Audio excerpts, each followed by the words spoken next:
All right, hello everyone. My name is Hector Acuna. Thank you for checking out this video. As you can tell by the title of this live stream, I am talking about my spring 2025 online shop update. I've had an online storefront directly on my website since 2020. I think 2020 actually. That like fall or summer, I upgraded my account with Wix to be able to offer products on my website. Excuse me, I'm going to try not to have too raspy of a voice during this, but yeah, so I figured today I would just take some time and share my website with you and show you what's available currently through my online shop. Something new that I'm trying out that's different than how I've opened and organized my shop in the past is that I am doing these like seasonal sort of updates with my shop. So instead of keeping things available and just periodically adding new work, I'm trying something this year where maybe every 2 months I'll open up the shop again and refresh what's available.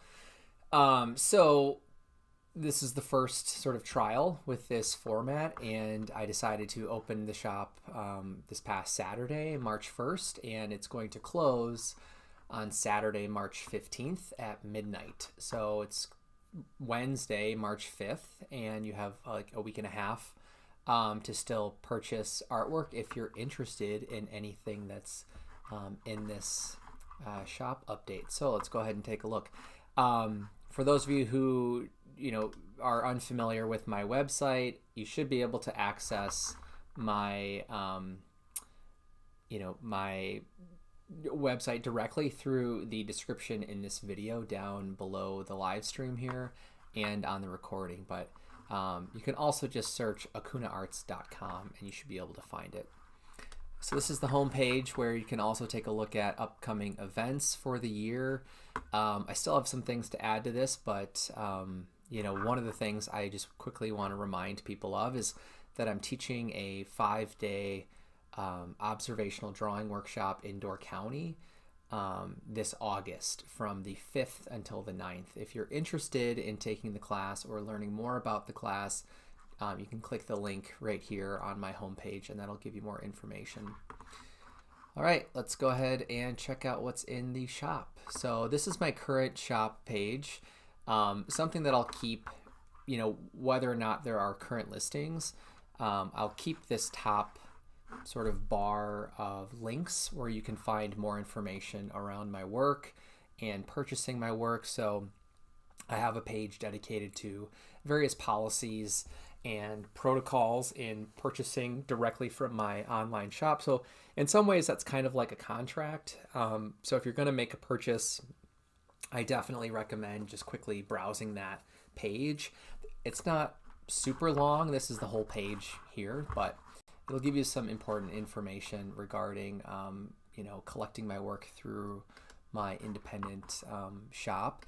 And then for people who already own my work and have my paintings in their collections, and for people who are interested in collecting my work, this page I think is going to be really helpful and maybe insightful into the materials that I work with to make my paintings. So I get asked occasionally from other artists or students about materials that I like to use. Sometimes a collector will also be curious about what I use to make my paintings. So about a year ago, I think I had made this page on my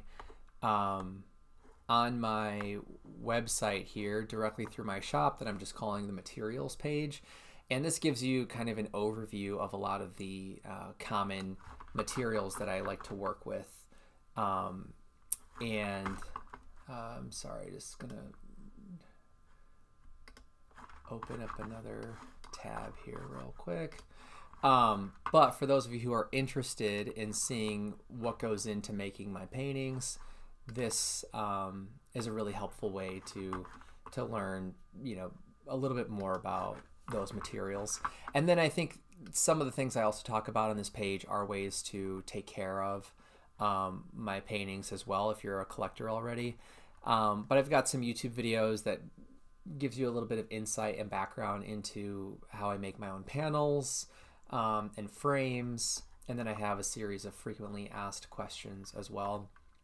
And at the bottom, I also have this YouTube video that I posted a while back about shipping artwork to a collector. So the idea here, man, excuse me. The idea here is that this will hopefully answer questions that people might be wondering about, you know, in the process of making my paintings. And then I also have this testimonials page here too, with some examples of commissions and other unique projects for different clients. And these are real testimonials from family, friends, you know, professional clients who have worked with me in the past to make paintings. So hopefully that also can give a little bit of, you know, validity to my practice as a professional artist. And then I have a page for gift cards here that'll allow you to pick different amounts, I think up to like $300.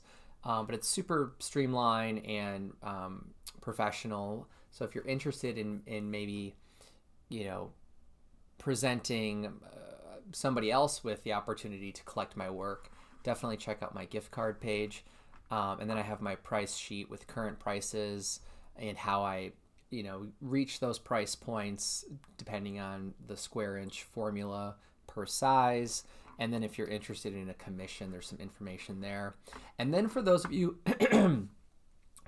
out there who are already collectors of my artwork, 3 or 4 years ago, I designed this page called the Collector Circle page, and I wanted to create an exclusive password protected area of my website where I could completely control information, you know, that is only visible to exclusive like returning collectors. So you know, I don't really have a list of people that I know can access this page. That's one thing that I wish I could see through my hosting service here. But you know, if you're a collector and you've never been to this page, you know, if I click on this, it should bring up a login with a password, but it might be saved and I don't want to show that to everybody, so I'm not going to click that. But you know, if you're a collector and you try to access this and you think you have the password but it's not working, or maybe you never received a password,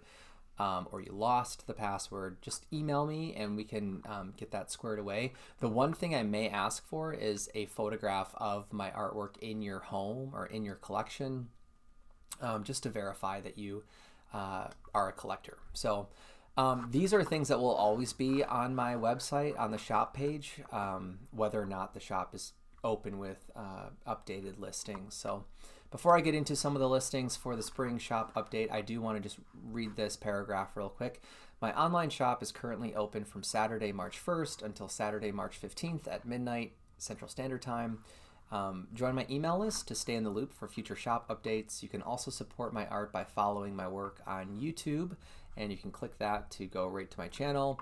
On Instagram, which is also hyperlinked, Blue Sky is a new social media app that I wasn't able to find a link to. Hopefully I can get that figured out. And then TikTok is a newer app that new to me app that I've been posting on recently. But if you want to support my work over there, you know, feel free to follow me on TikTok. If you're a returning collector, please, like I said, visit the Collector Circle page linked above. If you don't have the password, contact me. So this is another way to just click a link. Excuse me.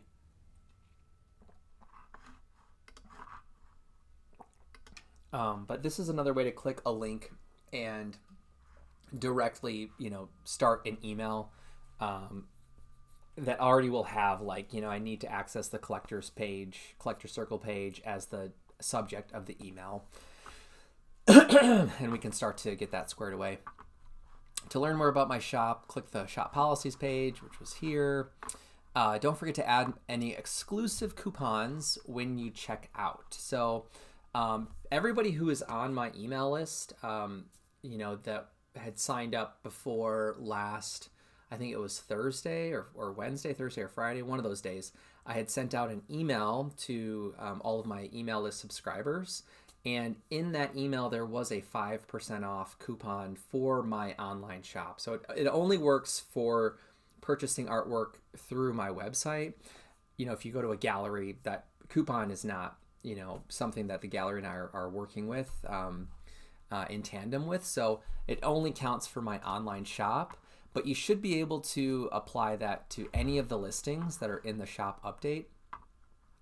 The other thing is my collectors who have access to the Collector Circle page, they received a 10% off exclusive coupon for my online shop. So again, if you are a returning collector, you definitely want to make sure that you can access this page for things like exclusive deals and sales and coupons and those kinds of things. So please check that out if you have the time and you're a returning collector. But anyway, if you have any questions about ordering from my online shop, you can always email me.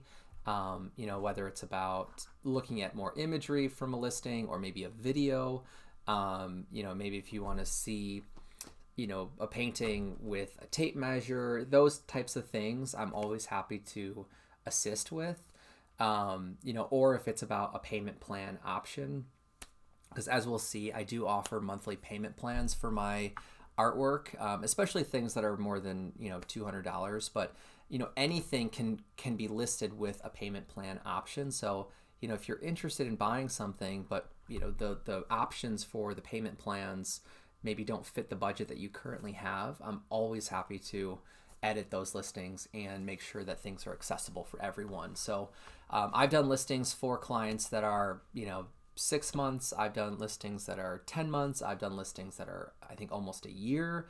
So it's really flexible, and we can agree upon, those terms privately over an email, email conversation. So, okay, this right here is actually going to be where this recording is going to exist in my online shop. So again, today is really about providing some insights and context for what's currently available in my shop. And I've thought about this a lot in the last couple of years. When I sell artwork online, some clients and collectors, they want to purchase something because they're automatically drawn to the visual side of the work. And sometimes I'll have artwork in a gallery or in an exhibition or an event, and it's the story that is being told on the label that maybe creates that connection for the viewer and that future collector. And for other people, I think it's through meeting me and asking questions and talking about my process that they find that little access point in allowing the artwork to feel personal to them. And that's kind of what this video is hopefully going to be a good substitute for. Honestly, this is a little bit of an experiment for me, but this recording will be here on my online shop page until the end of the spring shop update. And then a recent little bit of news is that any order that is placed during this spring shop sale will receive a free, I think this is like a 4-inch by 2-inch sticker, 2.5-inch sticker that depicts my painting Portrait of a Maple. That is one of the listings in the shop update, which I'll talk about here pretty soon. But I figured everybody likes free stickers and free stuff, and if you want to support my work, this is a fun way to kind of encapsulate this particular sale. So I only ordered, I think, 26 of these stickers. Not a lot, and they're limited edition stickers. Technically, I'm not going to order more of them. I don't plan to. So I thought it'd be a fun way to kind of celebrate this sale. And if I don't have to ship out 25 of these stickers, then maybe I'll list them, through social media or something else down the road. But anyway, this is just a recent little update for the shop update. All right, let's go ahead and just jump right into some of these listings. So if you're new to my art practice and my portfolio and my work, just a quick kind of introduction, I'm mostly a painter. I work with oils. I like to work with gouache, casein, which is a milk protein based paint. I've done a little bit of egg tempera painting in the past, and I'm always drawing. But those are the primary mediums that I like to use. And I work in my studio, which is where I'm currently sitting right now. And I like to work outdoors from observation, otherwise known as plein air, or I think it's pronounced plein air, maybe. But anyway, those are the two sort of sides to my painting practice. So in this shop update, we're going to see a mix of those two types of painting. And all of the artwork, except for one, all of the listings, except for one, are made with handmade frames and on handmade, supports, whether they're paper panels or canvas panels, or primed boards. Everything is pretty much custom handmade by myself in my garage wood shop. So that's one of the things about my process that I definitely take some pride in is the attention to craft and detail, and really trying to create an object, not just a painting or a work of art, but an object that has evidence of my own experience and sort of my human hand, right? So there are going to be moments in the frames and the panels that are organic and not perfect. They're not manufactured by machines.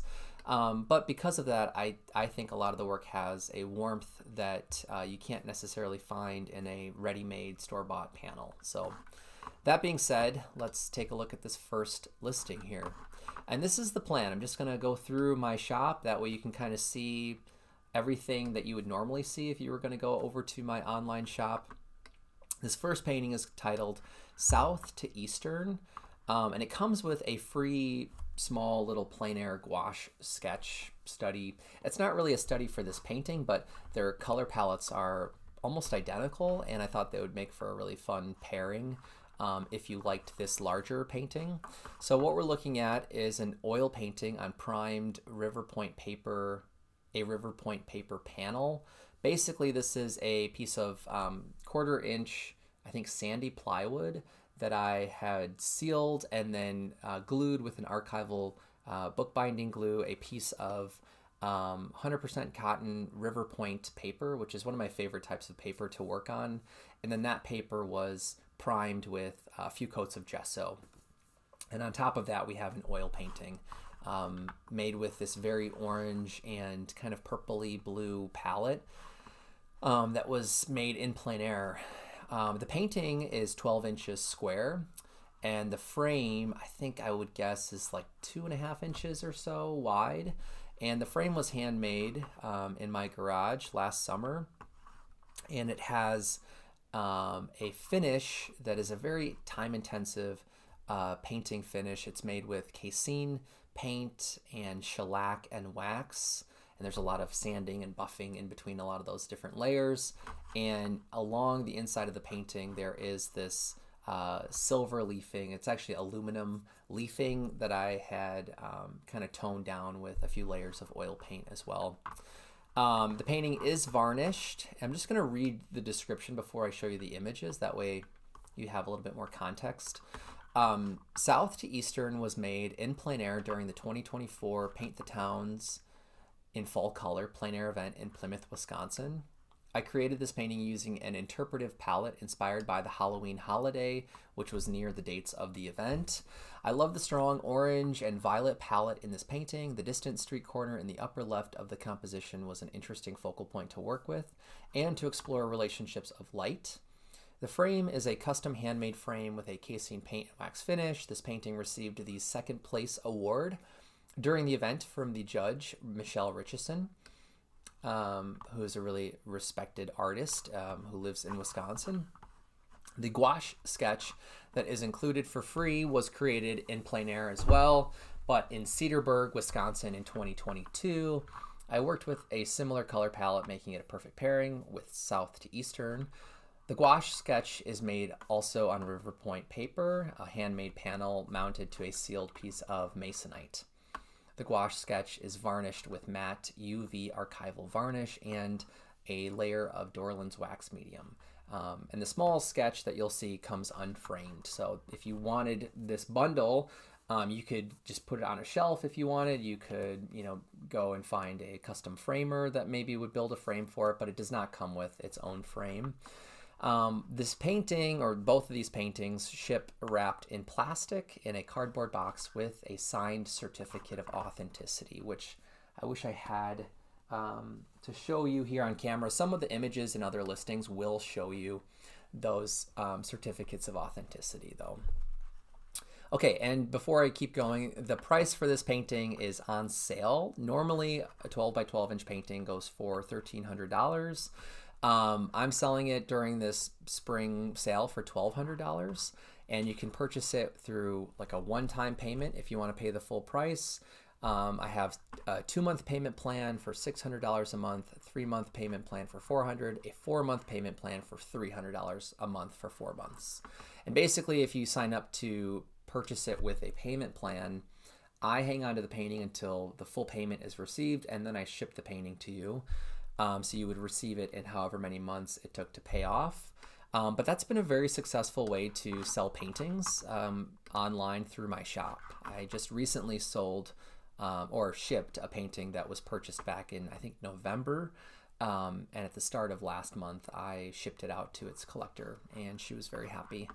So it's nice to be able to offer that flexibility to make purchases, because I know that, art, it's a different investment, and it's a different type of purchase for everybody. And I'm happiest when I feel like everybody and anybody has an opportunity to collect my work. So those payment plans have been really helpful for that. So here are some close-up looks at this painting. You can see the top left corner there is more of a high key part of the painting. I made this I think I made this painting in one session. Now I can't remember how long it took to make it. I think it was a one session morning to afternoon, right around lunchtime painting. And I was drawn to this space because of this beautiful cast shadow over the driveway and this front yard. And actually they had a few skeletons that were propped up in the front yard, but I chose not to paint them in just because they were, for the amount of space that I was showing, they seemed a little small and kind of confusing. So I think I painted over them. But that's initially why I stopped and pulled over and wanted to paint this scene. And when I got there, I had made a little, sketch with my viewfinder. I'm pretty sure I usually do that. I might not have done that for this one, but typically those are my first steps. And then I decided to work with this interpretive palette. And so obviously this was, the grass and those bushes were not orange. They were very green. But I thought it would be interesting to channel some of that like fall weather, Halloween palette, and just see what could happen if I really narrowed this palette into a bit of a split complementary palette. So I'm really happy that I did. It was a lot of fun to work with. And by choosing those two extreme warm and cool colors, cross-mixing them or mixing them together opened up this really beautiful, rich range of achromatic and muted colors to convey things like the sidewalk or the building or parts of the trees. I think my favorite area has to be this upper left corner up here, though, with that sign with the two arrows and the stop sign at the end of the street. So those were really fun to make. And with the coat of varnish, the painting really is a lot more vibrant than it was prior to having the varnish put on. Here's that small sketch that I was talking about that comes with the painting. This was painted in our backyard when we were living in Cedarburg, when my wife and I were renting pretty close to the Cedar Creek Park. But the painting is of our neighbor's tree kind of looking past the little fence that was in the backyard of our apartment. And, they were made, I think, 2 years apart, which was kind of interesting to find something that really fit and matched with their two color palettes. So I took a few pictures for this update in our one of our extra rooms in our house. This is kind of like by our back door, but we have a couch and the walls are nice and clean and white, and it makes for really great backdrop for for photographs of my paintings, and with all of my wife's house plants. I feel like it's a nice staging of my work. So each of the listings has that kind of arrangement to give you a sense of scale of the work. And this is a better shot of the frame. So I've been making my own frames now for probably like 8 years or so, and only in the last 5 years do I feel like the frames have actually like been able to be, I don't think this is a real word, but exhibitable, shown in public, of a quality that I felt like, fit the asking price of the work and really honored the artwork. And these frames, this is a style that I came up with last summer in my garage,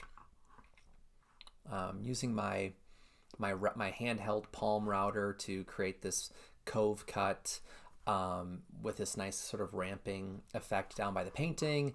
And then basically once I have this inside part of the box done, I add a second layer of thin molding that I rip down from bigger boards to expand the frame and create this interesting little ladder effect around the outside that I'm really happy with. But one of the things I like about this finish is that by layering red and black casein paint together, when I buff the frame at the very end with steel wool, some of that red casein paint will shine through and create a really lovely warmth to this otherwise very black, dark color.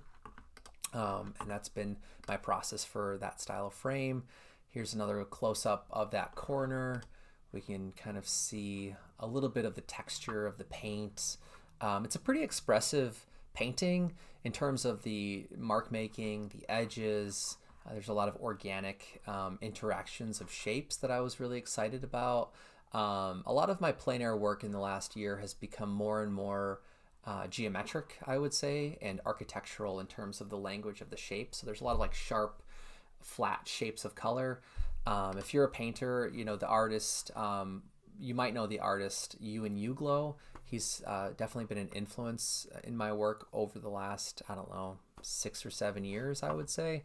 But especially in the last year, I've been looking back at some of his paintings and finding a lot of inspiring ways to work with shape and composition, and thinking about, relationships of proportions and abstraction. So, when I look at this upper left corner, there's a lot of really beautiful interactions of just abstract properties, whether those are properties of color temperature or of proportions of shapes, big shapes against small shapes, opacity and transparency.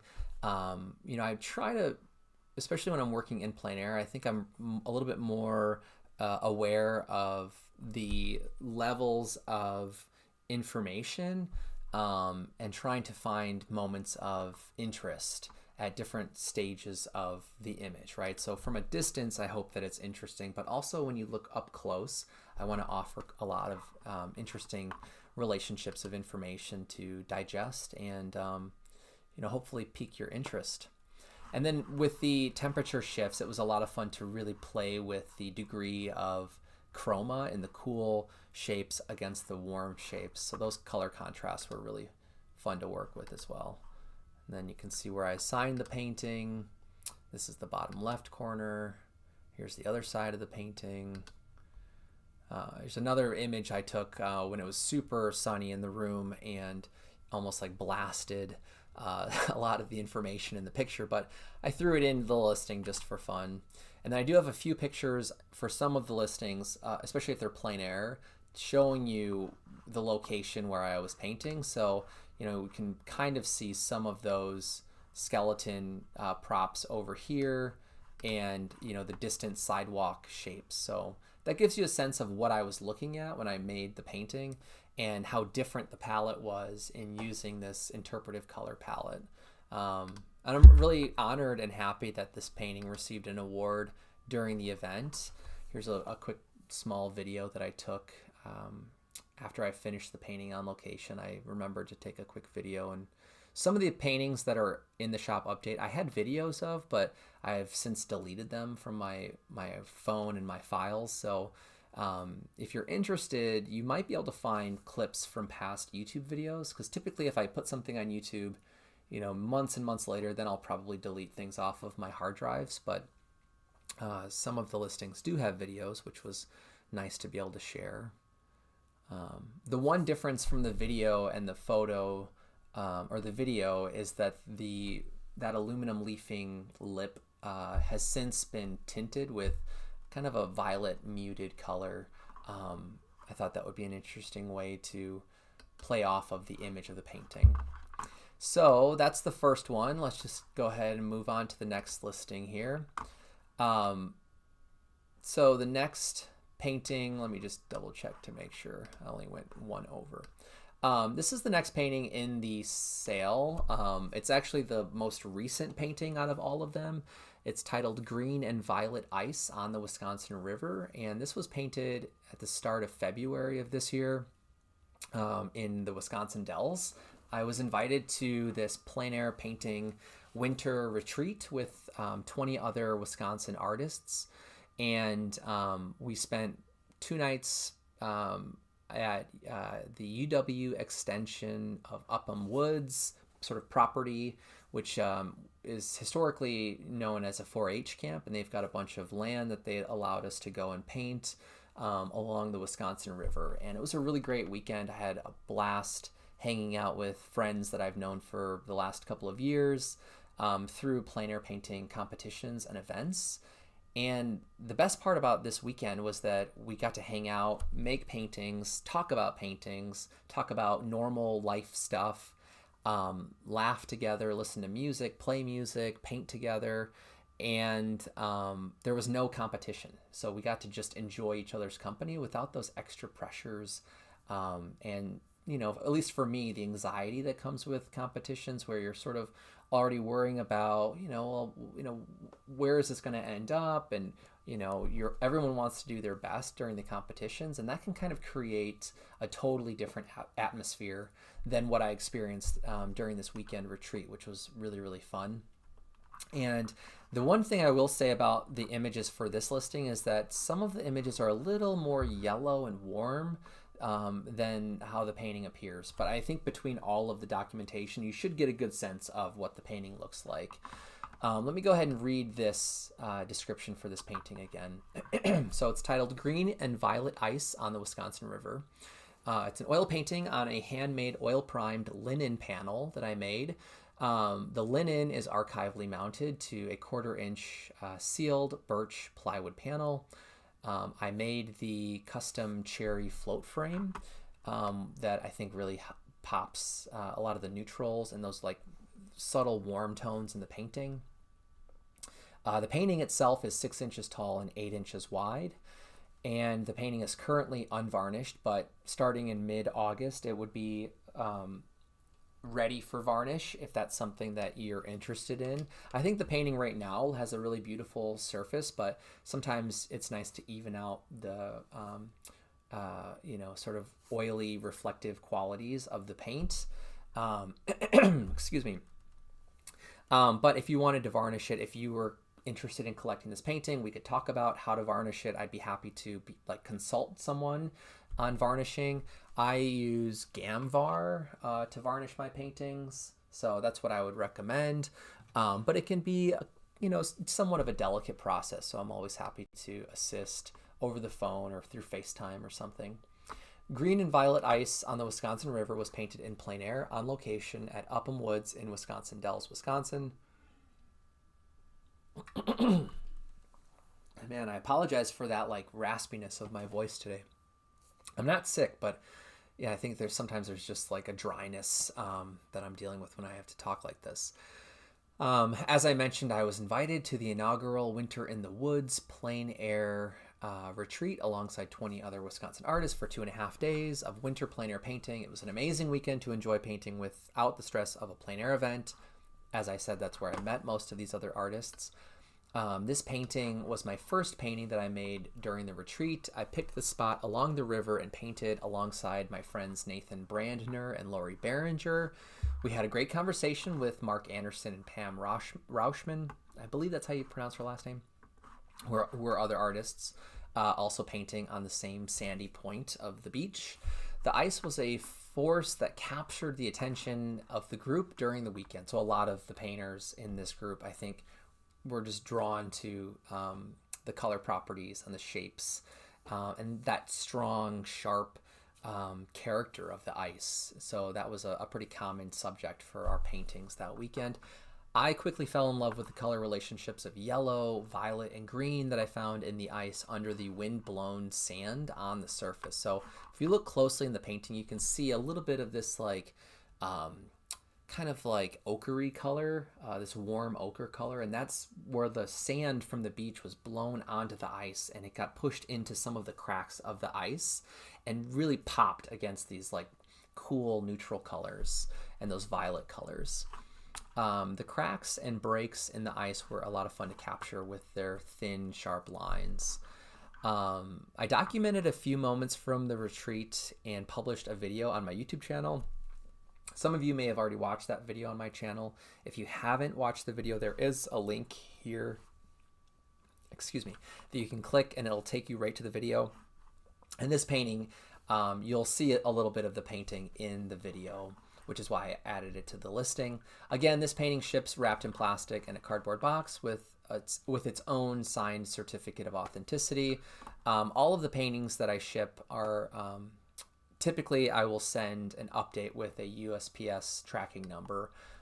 Sometimes I forget to do that, but you know, if you don't get one and you want one, make sure to just let me know and I can make sure to send that to you. This painting is available for $480. It comes framed. You can purchase it as a one-time purchase or a 2-month payment plan. So it's $240 for 2 months, $160 for 3 months. So right now I just have 3 options to purchase the painting, but if you want a 4th option, feel free to reach out if you're interested. Let's go ahead and take a look at some of the pictures. So here's kind of a nice close-up of the painting in the frame. So as I mentioned, this is an oil painting on an oil primed handmade linen panel that I mounted, I sized, I primed myself. So you'll notice along the edge of the painting there's this float, so it looks like the painting is just floating, and it's attached with screws into the cradle of the painting from the back of the frame.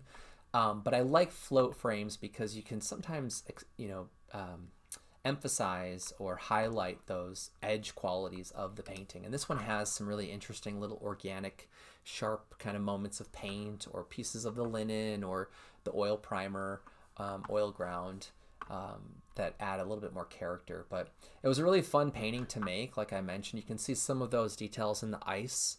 The biggest challenge for me in making this painting, and I don't really think I nailed it, but it was fun to try to resolve this part of the subject, are these tall, very thin grasses. This beach was sort of a mix of sand and like very dead, muted, thin branches of different plants, and that was a challenge to try to convey, because I didn't want to sit there and put like 100 vertical lines, but I also liked what they brought to the painting and how they played against the darker, big, solid, flat shapes of color. Here's a look at the painting from the side, so you can see some of the grain of the cherry float frame. The float frame, the wood for this frame was purchased from a central Wisconsin lumber mill in Westfield, Wisconsin. A lot of my natural float frames, especially the hardwoods, except for poplar, a lot of the other ones are made with wood that I purchased from this Amish mill in Westfield, and I can't remember the name of the Amish mill, which I'm really kind of bummed about, but they have pretty good prices and a few different options for wood types. So I've purchased elm, maple, cherry, walnut, oak. I think that's it.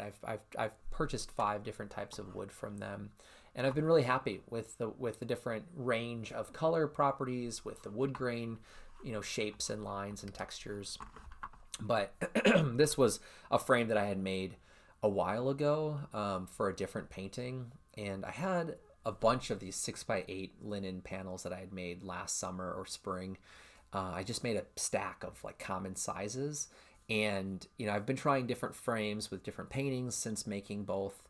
And this was a frame I just had from a past painting, and I thought it would look good with this painting. So this is kind of what I mean about the color properties. So this is a little bit closer to what the painting actually looks like. So some of those colors are a lot less warm. It's just a challenge right now for me to edit the color properties of my photos that I take with my DSLR camera, because my monitor that I use doesn't have very accurate color reading. So I usually have to like hook up a tablet to be able to check some of that stuff. But here's another video that I took while I was on location. You can see a little bit of the landscape through this very short video, but I'm also showing my palette and my whole plein air setup. But you can see, some of the branches that I was talking about, and the sand, and even a little bit of the sand on the ice that I was talking about too. It was a one session painting. Looks like I have 2 videos here. So there's another look at the painting on location. That's Lori Behringer working. We were having a lot of fun chatting about different things. Here's the other sort of side of the painting. So I wanted to make sure that you could get a sense of what the frame looks like. And some of these pictures are a little bit blurry, I'm noticing now, so I apologize for that. But I hope that at least this can kind of give you a sense of what the frame will look like, what the painting will look like as an object. We're so used to seeing things as like little flat, like straightforward reproductions, I feel like, for paintings online. And when I sell things online, I really hope that I can communicate the objecthood of the artwork, and give collectors a sense of accuracy in their expectation of what they're going to receive if they purchase a painting. But knock on wood, I've had really good experiences selling artwork through my online shop. I've never had to pay to have something sent back to me and or refund anyone. The only time I think I've refunded someone is if they overpaid something, or yeah, I think that was the only time that happened. But yeah, I've had a really good experience. So here are a few other close-up shots of the frame and some of the really beautiful texture of the panel. I did a little bit of like dry brush technique, where I had a thin wash of color on the panel when I was blocking things in, and then I put successive layers over that. I don't even know if that's the right word, but future layers of paint over that. And using kind of a drier paint consistency, I was able to show some of the underlying glaze colors, which I'm really happy that it worked out that way. So I wanted to make sure that that came through in some of the photos. But yeah, oops. And then this is what the back of the frame looks like. So the outside of the frame is made with cherry, and then I use 1/2-inch plywood usually for the wood that holds the painting to the frame. So the plywood is attached to the cherry, and then I drill holes in the back of the frame for screws, wood screws, to then screw into the cradle of the painting itself. So there's a little bit of a gap between the back of the plywood and the back of the painting. This picture really doesn't show that because of the angle that I'm showing you, but I wanted to make sure that you could see that it came with the hanging hardware. I've been trying really hard to always remember to put these little felt pads at the bottom of my frames, because the hanging hardware that I use sometimes can be really rough on people's walls, gallery walls. So this has been a really helpful way to basically make sure that this is wall ready for any collector. But it's signed. I made sure to add all the information to the back of the painting. And yeah, this one comes with a certificate of authenticity as well. So if you're interested, go take a look. The next painting in the shop update is an oil painting that is titled Over Bear Lake. 3 different words, not like overbearing, but Over Bear Lake. This one also comes with a free gouache study from the same trip, which I'll be talking about here shortly. I'm just trying to move around a little bit. I've been sitting a lot recently working on paintings and working out with our rowing machine, and now my legs and things are getting a little bit numb. But anyway, so this is an oil painting on primed River Point paper that is mounted to a birch plywood panel, a 1/2-inch plywood panel that is sealed and sized and everything. The painting itself is 8 inches by 10 inches, so it's a pretty common size. And it comes in a handmade custom frame that I constructed also in my garage woodshop that also has this black casing paint finish, and this comes ready to hang as well. The painting over Bear Lake was painted in plein air on location during the 2023 plein air convention in Rocky Mountain National Park. So in 2023, I was invited to attend the plein air convention and expo in Denver to receive an award called the M. Stephen Doherty Breakthrough Artist of the Year Award. It was a really exciting trip. I was super honored that they, had voted, or I was nominated and then voted to receive the award and receive it in person. And one of the best parts about that trip was getting to go to the Rocky Mountain National Park and carpool with one of my really good friends, Maximiano Hanairo. It was a really just memorable, fun day of painting and just sightseeing and driving around. What is it? Estes Park, I think, is the town that's really close. Now I can't remember.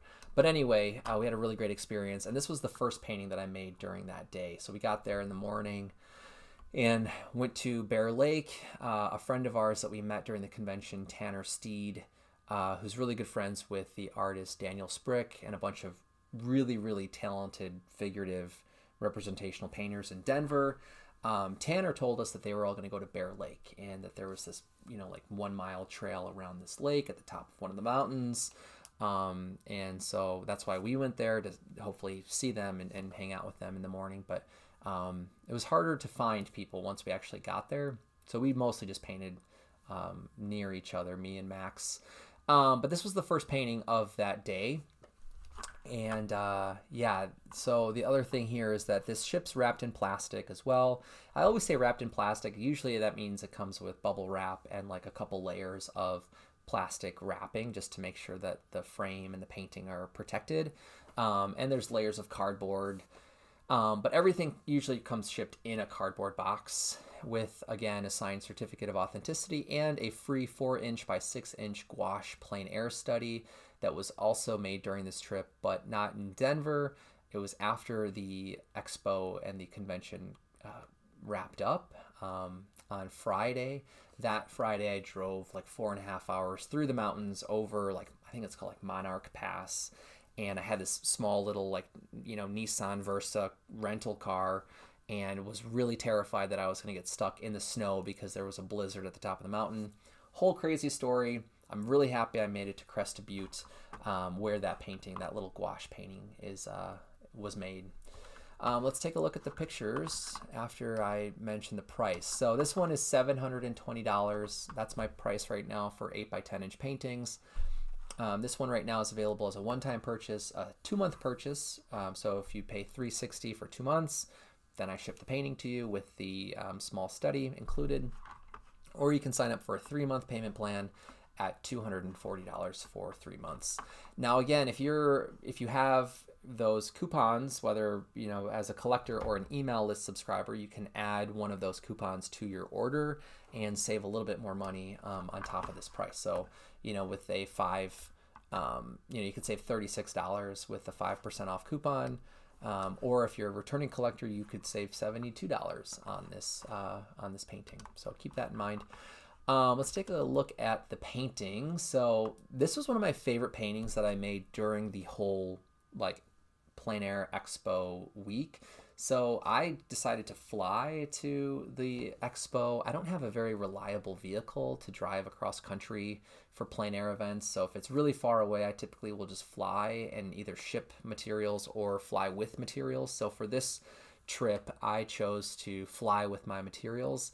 And basically I had a small suitcase that I think either my mom or Megan let me borrow, and I worked on gessoed pieces of River Point paper. So this is pretty archival, a pretty archival substrate for working on paper. And I just brought a few different sizes, and I had one of my smallest, lightest plein air easel, rigs that I brought with me in the suitcase, and barely made everything fit, but I was able to make, I think, like six to eight different paintings, not including the gouache small sketches that I made during the trip. But this was, I think, my favorite painting that I made during that whole week.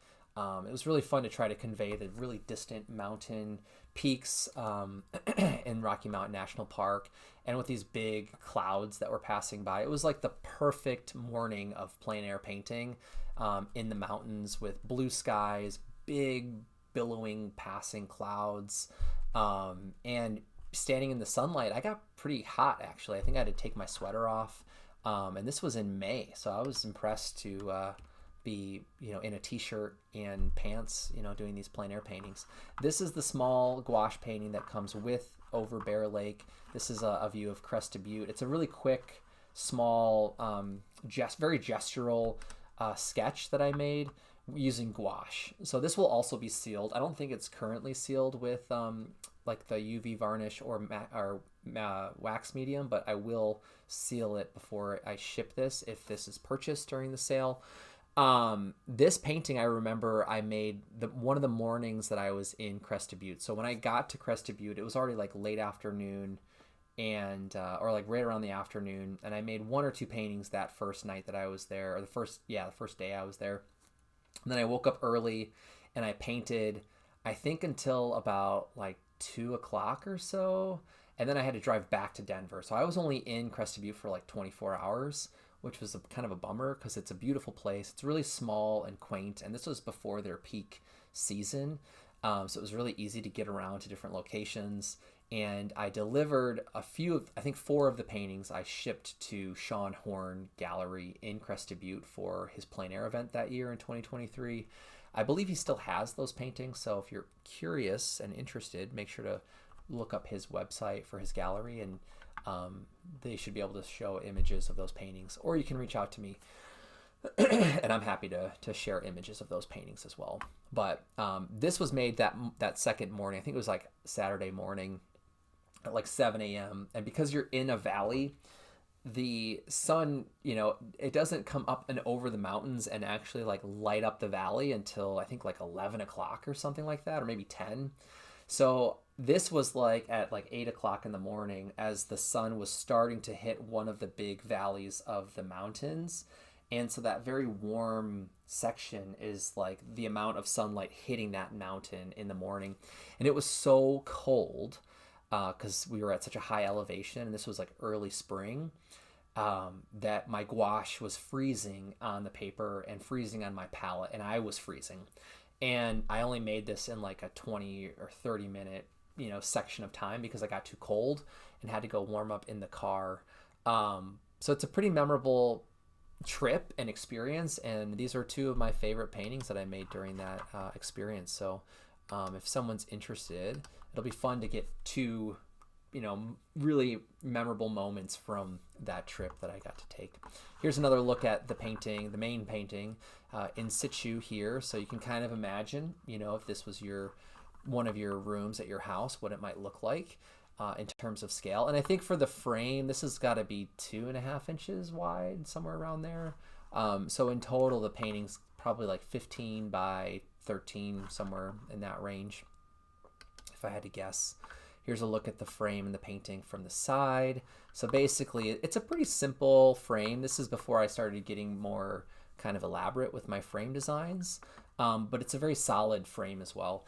I think it's made with 3 different pieces per side. So we have this side piece here, this piece here, this is a second piece, and then behind there's a third piece, which is plywood. The other 2 pieces are solid wood. I think it might have been made with poplar, if I'm not mistaken. A lot of these painted frames, I either use pine, like a select pine, or poplar to make them, since they're being painted anyway. I don't feel like, I almost feel like it's a waste of really nice, grains of different types of wood to paint over. But maybe someday, I'll experiment with different types of hardwoods in the paint. Here's another look at the frame. Here's some close-ups of the painting in the frame.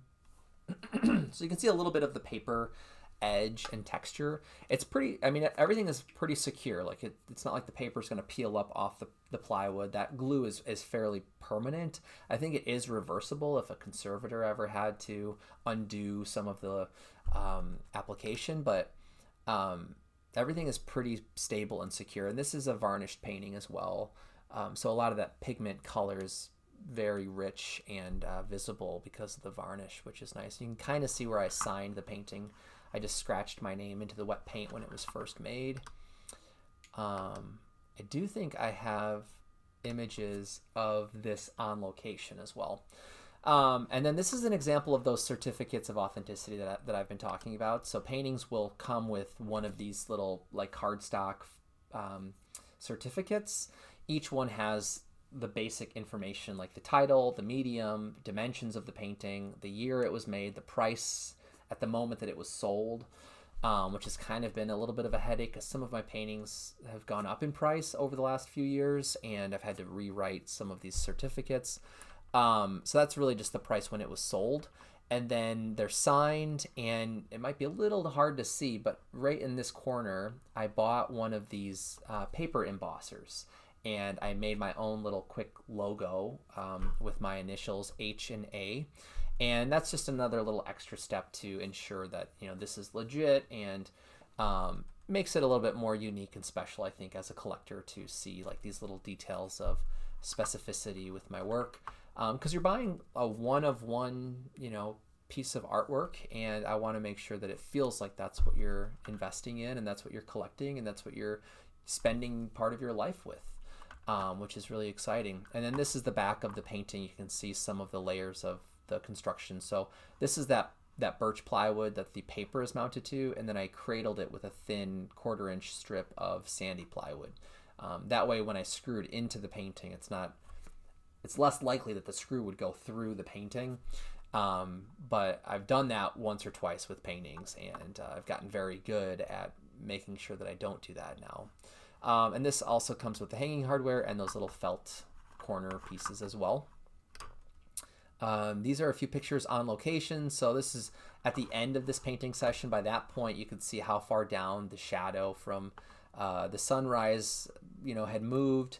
But yeah, you can kind of get a sense of what I was looking at that morning. Again, that's with gouache. And then this is the oil painting over Bear Lake. So this is Bear Lake here. It's a beautiful, beautiful place. If you've never been to Rocky Mountain National Park, if you go, you should definitely make a trip up to Bear Lake because they have a parking lot and a really beautiful trail that goes around the lake. And you can kind of see, it's a little blurry because it's not the main focus of the photograph, but this is the view that I was really zoomed in and painting in my painting here. You might be able to kind of pick out the small section of the landscape that I was looking at there. I don't have any videos of this one, but I do have clips from the trip in, I think, a live stream video or some sort of video documentation on my YouTube channel. This is what I was talking about with my very small plein air box. This is all I used the whole time that I was in Colorado on this trip. That was my palette that I made all these paintings on, which is a nice reminder that you really don't need every tool made to make paintings. It's really about having a reliable system, a system that encourages you to get up and go and make paintings, and that's not going to break down on you. I mean, that's like being reliable as well, but I think working with less oftentimes is more enjoyable because it allows us to employ a lot more creativity and problem solving as artists. So this was a lot of fun to work with. It's one of my little cigar box easels.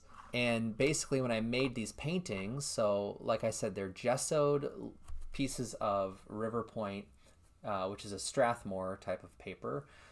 It's a printmaking paper, so it's pretty heavy and archival and acid-free and durable. And with gesso, it becomes even more substantial as like a substrate. And I basically just taped it to this foam core piece that I used as like a I kind of used it as a portfolio to keep all of my paintings nice and flat and clean, and then as they would dry, I would very carefully try to stack them together. Luckily, everything was able to come home without being damaged in my suitcase, so that was nice. Okay, let's keep going. I was hoping this would only take an hour and a half, and we're only on what, the fourth listing out of 10, so I got to start speeding things up. This painting is called Portrait of a Maple, and I'm realizing now it doesn't have any of those monthly payment plan options. So as soon as I'm done with the listing tonight, I will make sure to open up some options for monthly payment plans for anyone who might be interested. And I'll probably, since this is one of the most expensive paintings in the shop update, I'll probably open it to like at least a 6-month payment plan, if not more. Because again, I'd rather have this go to a loving home, and sometimes those homes, appreciate opportunities to open up different options for collecting and purchasing the work. So Portrait of a Maple is an oil painting on another handmade oil primed canvas wrapped 1/2 inch cradled plywood panel. Technically, I think it's 3/4 of an inch or a full inch deep with the cradle, but the plywood is 1/2 inch thick. So the reason I specify that is because 1/2 inch plywood is essentially what we use when we make cabinets for kitchens. It's a very durable, strong type of plywood, especially if you're using birch or maple. And a lot of my, most of my work I think is sandy plywood, but a lot of them are also birch plywood as well. And both are very strong. Sandy's a little bit more affordable and a little bit lighter, so it's helpful if I'm traveling for a plein air show or shipping a painting. This is a fairly heavy painting with the frame and this cradled panel. The reason I said it's a canvas wrapped panel is because the canvas is not actually adhered to the plywood. The plywood is sized and sealed, but then the canvas is loosely stretched. I say loosely just in the term that it can be undone. It's just stapled along the back of the cradle of the panel. And then it's sized and sealed and primed and everything, eventually with an oil ground. I think was the last layer, like most of my oil paintings these days. The painting, the canvas, is 13.5 inches tall by 24 inches wide. It's a pretty substantial plein air painting. It's in an artist-made custom frame, again with the casein paint and wax finish. This is a painting I made in 2023. Here's a little bit more information about the painting. Actually, there's a lot more information about the painting, so I'm going to read this pretty quickly here. So, Portrait of a Maple was made in plein air during the 2023 Invitational Bath County Plein Air Festival hosted by Warm Springs Gallery in Virginia. This was my first time participating in the event. I was provided with a very welcoming and generous host couple who lived in the mountains outside of, I think, Hot Springs. During the week, I mostly painted around Warm Springs and Hot Springs in Bath County, but this painting was made in the woods along the mile-long driveway, if not longer driveway, that my hosts lived off of up in the mountains. I quickly fell in love with the luscious forest green landscape surrounding this young maple tree that I painted. I spent 2 days creating this painting under overcast light, giving the trees a magical quality that I wanted to capture. The shapes of the maple tree kept my attention throughout the process, but the longer I looked, the more I was drawn to the subtle temperature shifts of color in and around the tree. This painting, along with my body of work during the exhibition, was awarded the Best New Artist Award by the event judge and sadly the late artist Randy Sexton. He passed away, I think, at the end of, was it last year? He recently had passed away. I'm honored to have been invited during the 10th anniversary of the event and to have my work recognized from a very well-respected and deeply missed artist and plein air painter, Randy Sexton. Unfortunately, I didn't get a chance to really interact with Randy a whole lot during the event. I wish I would have made more of an effort to go and talk to him.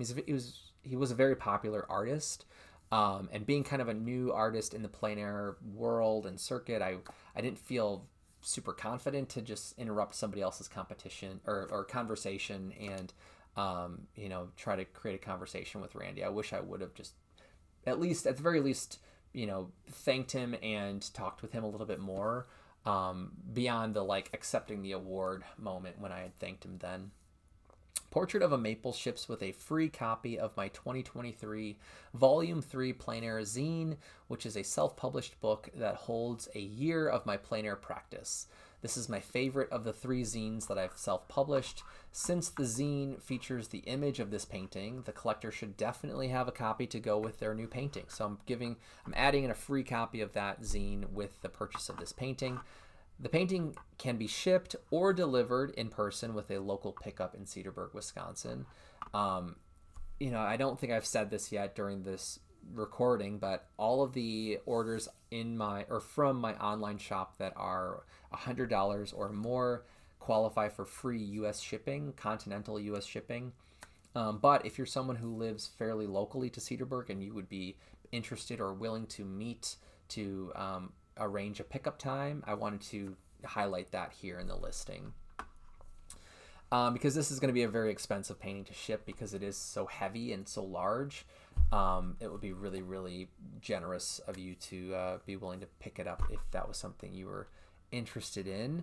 And I kind of just said, if you're like 2 hours, if you're, to meet up somewhere within 2 hours of Cedarburg, please message me for information, because we could definitely meet somewhere.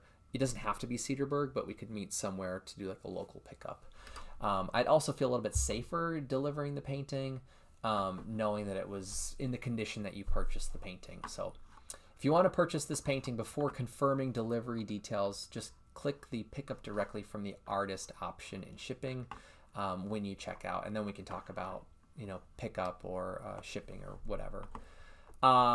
As I said, this painting is worth $2,000, and I will be adding some monthly payment plan options. I just somehow missed that during the creation of all of these different listings last week. All right, let's take a look at some pictures here.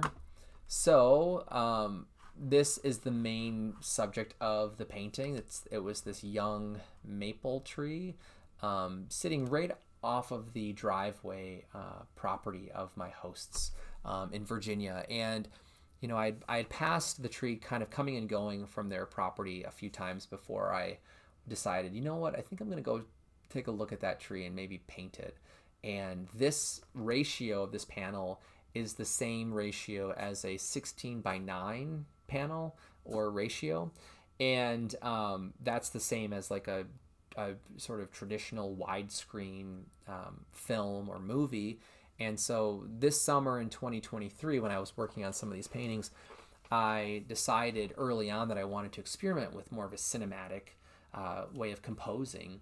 And this was one of the first panels that I had used that ratio with. And I'm happy that I did that for this painting, because it does have this really interesting kind of cropping effect of such a dense and open, vast, but heavy setting. In terms of information, it's a very dense forest, and it was really fun to figure out where to place the tree within the composition.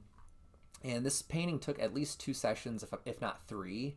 I can't remember at the moment how many sessions I spent on this, but as I started to find the proportions and the relationships between the trunks of different trees, after those things were kind of resolved and figured out for the painting, then I started to really focus on color properties and color relationships. So if we look closely, we can see there's a lot of blue moments, there are orange moments, obviously there's a lot of these lime green moments, but also browns and violets and reds, and just a range of more muted color as well. So it was a lot of fun to start to kind of like piece together this mosaic of really rich color properties.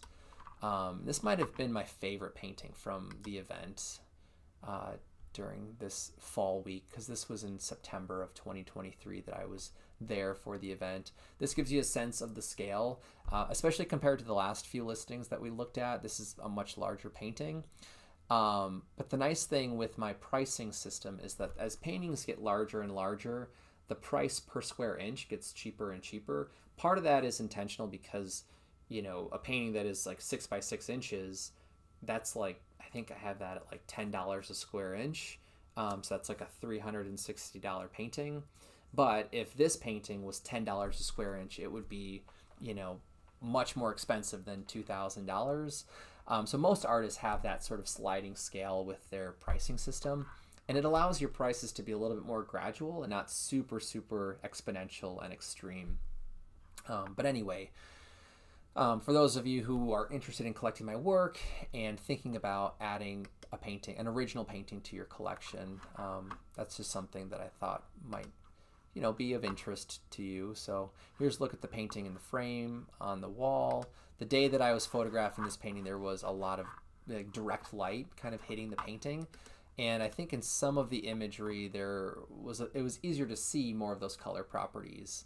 But we can zoom in here and get a better look at some of the detail and texture. This painting has a lot of varying texture, with some like thick impasto globs of paint that are more transparent, and like scraped areas of paint, or like a sfumato type of effect where there's like this glazing roughness of semi-transparent paint.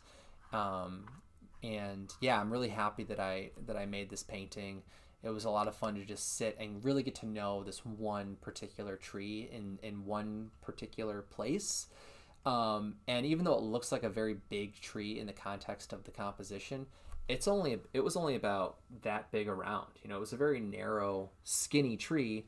And I don't know why, but a lot of the bark had fallen off or was peeled off somehow. And that was part of the reason why I was drawn to this tree, is because of those interesting shapes, almost like a shield or like some sort of apparel that the tree was wearing. It kind of had that weird effect when I was looking at it. Here's another look at some of these colors in the painting.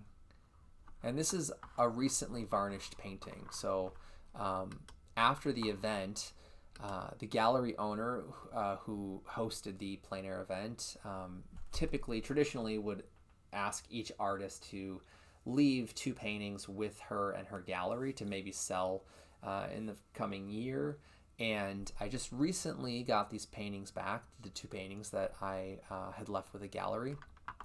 And so I was able to varnish both of them. And I was very happy to do that because there were some dull areas, and especially for this painting where it has so many rich moments of color relativity, I wanted to bring back some of that intensity of the color. So this was the day that I was varnishing the painting, and I think if I do this, it's going to change my whole live stream, so I won't click that. But if you go to my shop, you can do like a full-size view of this little video that I had recorded of varnishing the painting. But you can get a better sense of the texture and some of those color properties from this video that I just took a few weeks ago, actually. And this is typically how I varnish my paintings. Sometimes online you'll see artists pouring varnish directly onto their painting, and that's usually not advised because you might be using too much varnish, first of all, and second of all, the varnish starts to soak into your painting, I think, like immediately. And I've noticed sometimes where there might be this little bit of a ring if you're not spreading it out fast enough. That might just be my own weird experiences, but I think that can definitely be a problem if you're just pouring varnish directly on your painting. But I was taught to almost gently scumble the varnish into the surface of the painting, and that gives you a lot more control over how much varnish you're actually using. So I'm really happy with how the painting looks now that it's varnished again. And here's a look at the painting when I made it on location. This is the tree that I was looking at. So this is as far as I'm able to zoom in currently, but you can kind of get a sense for the 2 trees together here that are also in the painting, and just the general feeling of the forest at the time. And obviously, when I'm painting from observation, I'm going to observe relationships of color that probably aren't being picked up from a photograph. So seeing things side by side like this sometimes can be a little bit awkward because it's like, well, that doesn't look exactly like the forest. And honestly, with my plein air work, that's not necessarily the goal. It's about experiencing that place, experiencing that length of time, and hopefully creating something that is beyond just a document of that place, and that maybe holds like my experiences or my thoughts and different things that definitely informed and influenced the process overall. So I'm really happy with the way that this painting turned out. Hopefully the future collector of this painter is maybe watching this video. But you know, if you are watching this and it's past the March 15th closing date of my update, feel free to reach out if some of these paintings you know, are of interest to you, and we can definitely check to see if things are available, and check prices and all that kind of stuff. So this video will remain on my YouTube channel, so there's a chance that maybe that might be a conversation that someone will want to have. All right, moving on. This is the listing. It's a bundle listing for 2 small gouache paintings. The first one here is titled Down the Hill from Brandywine, which is a restaurant in Cedarburg, Wisconsin. And the smaller achromatic painting here is titled Living Room Window. And this was also made in Cedarburg. It's not a plein air painting. It's made from a photograph. But it's looking at our neighbors' rooftops from, you know, the neighborhood that Megan and I used to rent in Cedarburg. And because they're both Cedarburg locations, I thought they would make kind of a unique pairing of a bundle of paintings. And I've had these paintings since 2022. This one had a second, almost like sister painting that was the same size, also achromatic, but it was a high key versus a low key value range. And that painting found its home.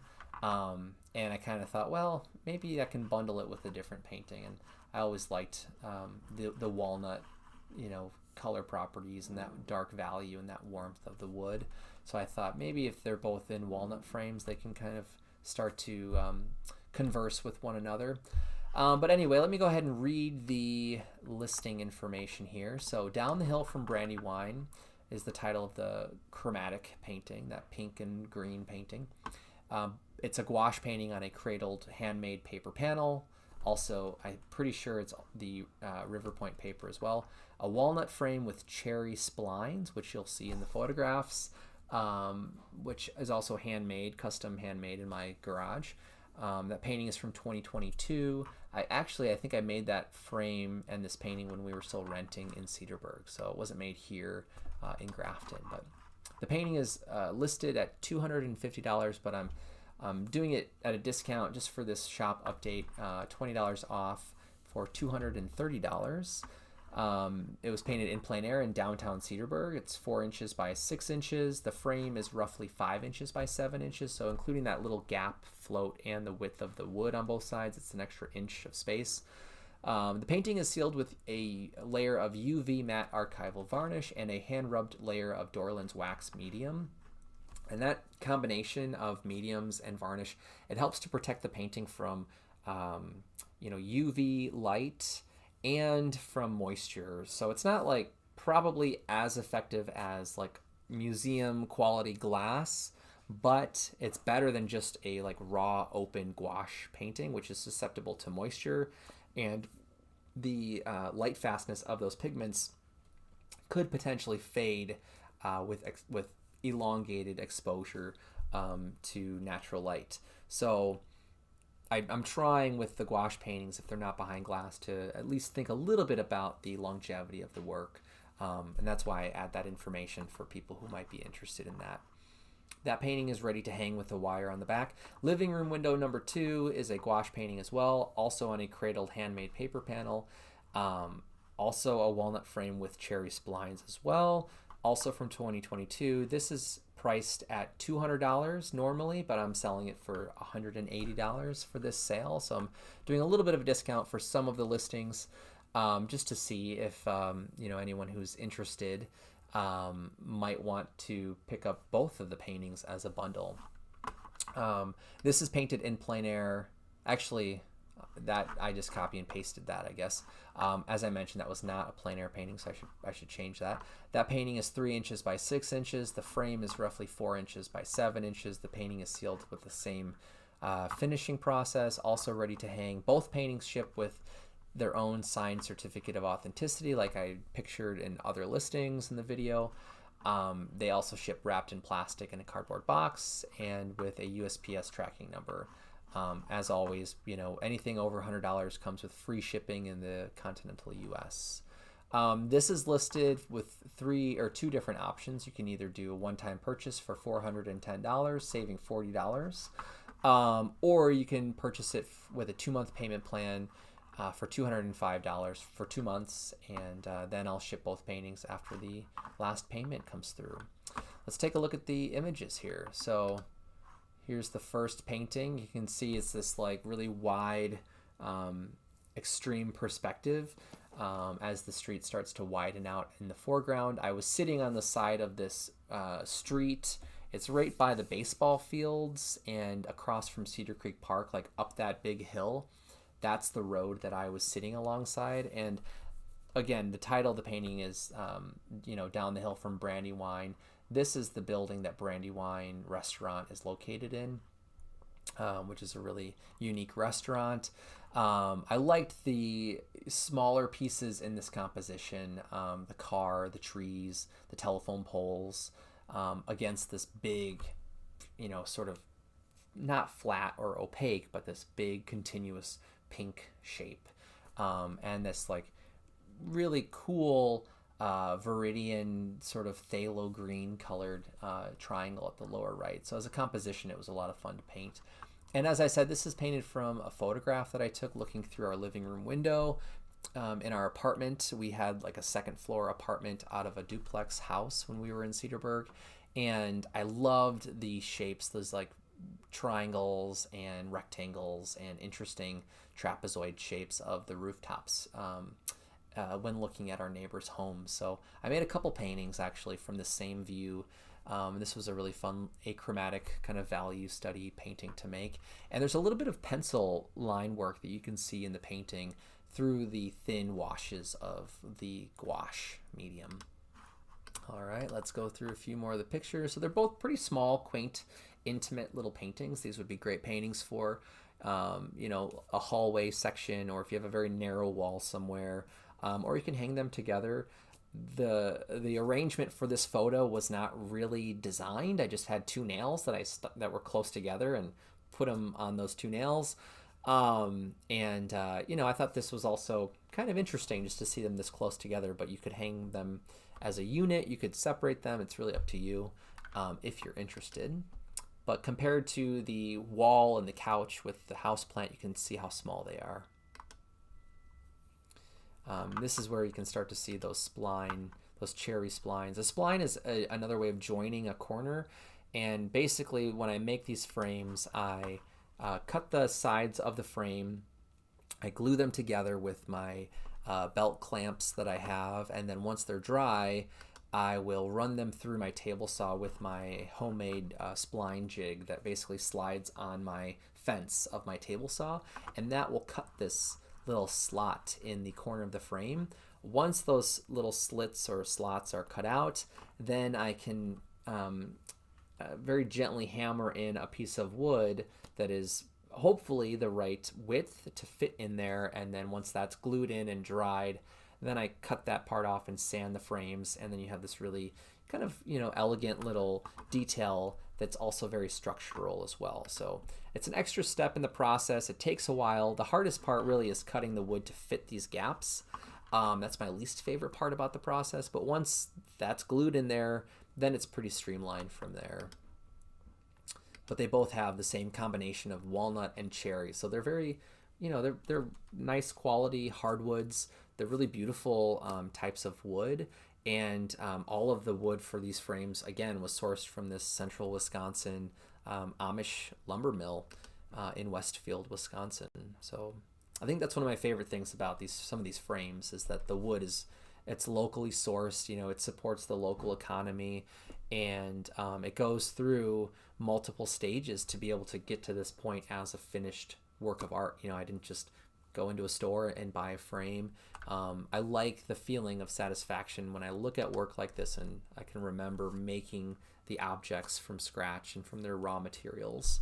Because I think that really, then it's the life of the artwork starts so much earlier in my own hands. And I think once I started making my own substrates and frames, It's become really hard now to go out and want to buy a panel or a frame from somewhere else. So this was the day that I made this um, gouache painting near Brandywine restaurant there. You can see where I'm sitting kind of between the sidewalk and the street. And because I was sitting down, that's what allowed me to see this really forced perspective, and kind of not exaggerate, but really notice how much of a slope effect there was of this road. Because when you're riding, a bike or you're in a car driving up this hill, it's not a very steep or sharp angle, but sitting down really accentuates that, upward sort of diagonal effect of the street. So that's the end of this listing. Let's go ahead and keep moving.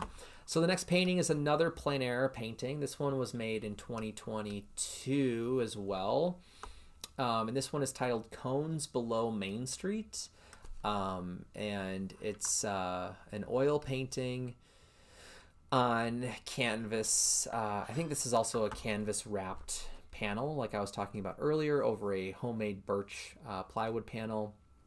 The frame is a custom artist made elm float frame, so it's a much lighter, more warm color, and it has walnut splines. So again, it's a nice hardwood type of frame. I like the color of the elm with these yellow, color relationships in the painting that we'll look at. The canvas is 18 inches tall and 6 inches wide, so it's kind of an extreme and definitely unusual ratio for a plein air painting. But in 2022, I really started to take the homemade panel building, ratio construction process a lot more seriously than I had the year prior, my first year of participating in plein air events. So going into 2022, one of my goals was to experiment with different ratios. So I was working with a 1:1 ratio, like a square type of panel and canvas. I was making some that were 1:2. I had these 9-inch by 18-inch panels that I really liked, and then I had a bunch of these 1:3 ratios. So 6:18 is an example of that. And some of them I was like, maybe I'll do a panoramic, horizontal painting, or maybe I'll do a vertical, portrait style painting. And that's what ended up happening with this painting. And I'm happy I did that because it opened up this really exciting moment in my process for plein air, which I'll talk about here.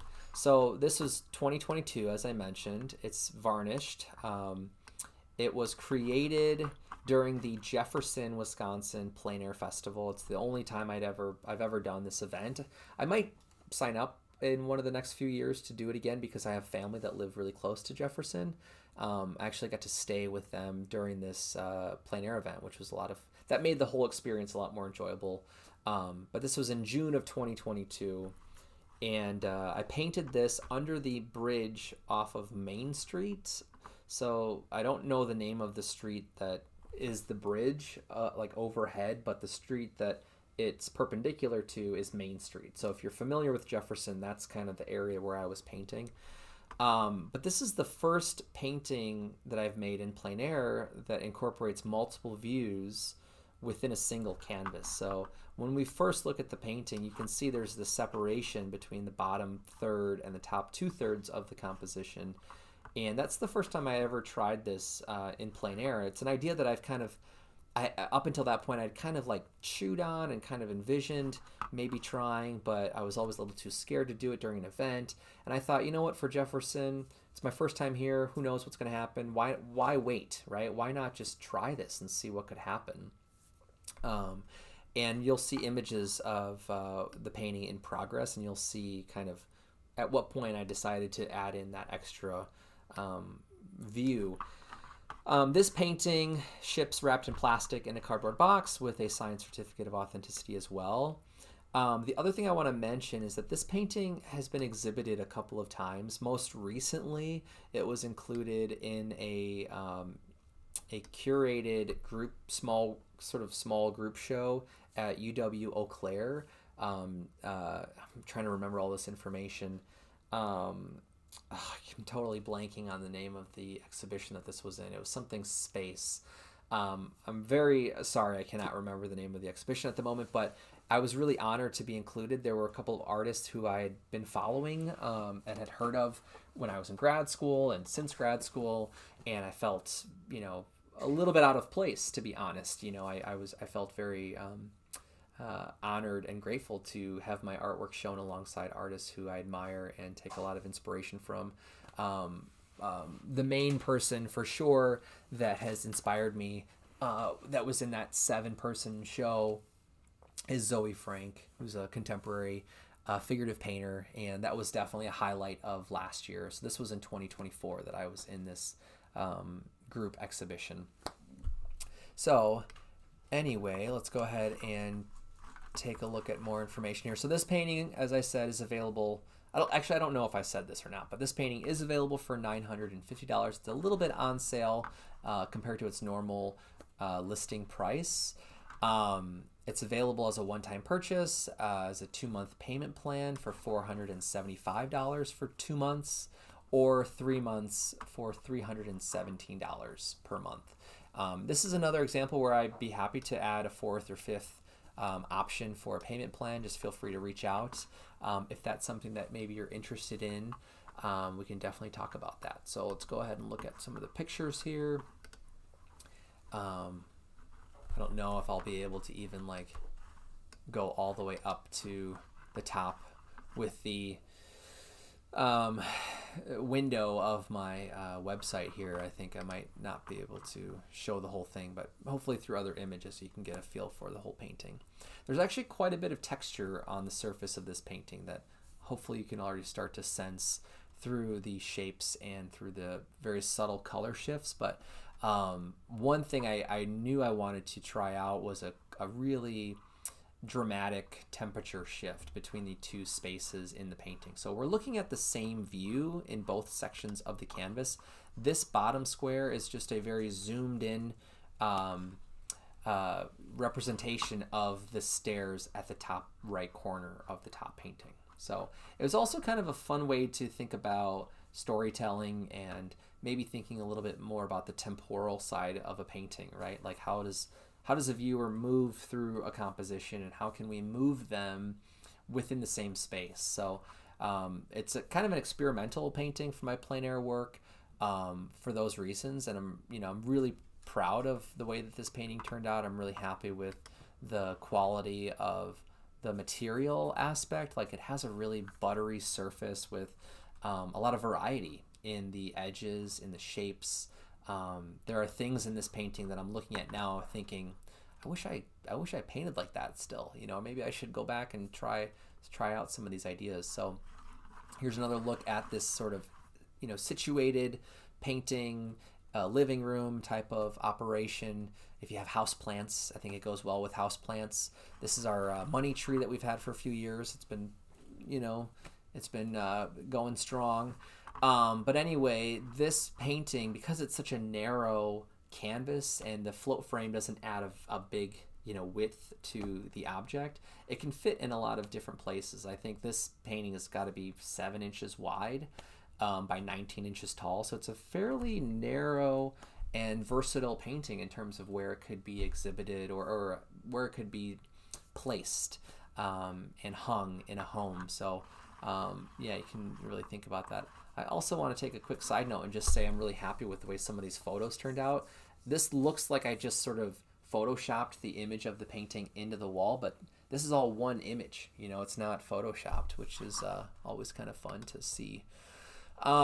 This is where you can kind of see those walnut splines down at the corner of the frames. And I will say with some of the frames, they are handmade, so there are moments that feel very imperfect. They're structural, they're not going to fall off your wall and fall apart, but they're not perfectly square at times. They're not perfectly or parallel at times. They're pretty good, but they definitely have moments where you can tell they're handmade. And to be honest, I'm happy about that. I don't want to make something that looks like it was made by a machine. I want something that has character, that has specificity, that has warmth, that has organic imperfection. because I think that adds to the fact that this is a special, unique piece of artwork, and it's a unique object that was transformed through different methods and through my process of painting and frame building and all this stuff. But again, you can see where the color of the frame really plays off of the painting. And I think because it's such a warm yellow kind of buttery color, it really pops the cool saturated moments in the painting as well in terms of temperature. So I'm really happy with the way that turned out. Here's a close-up look at the frame from the side over here. I'm gonna just kind of buzz through these other pictures because you can always go and view my website and scroll through my shop and look at these on your own devices if you want to, but I don't want to take up too much of your time today, and this is really meant to just be an introduction into the work and to give you some context in how things were made. This is where I was starting to say earlier at the beginning of this listing that you can see partway through making the painting where at what point I decided to add in that second window at the bottom.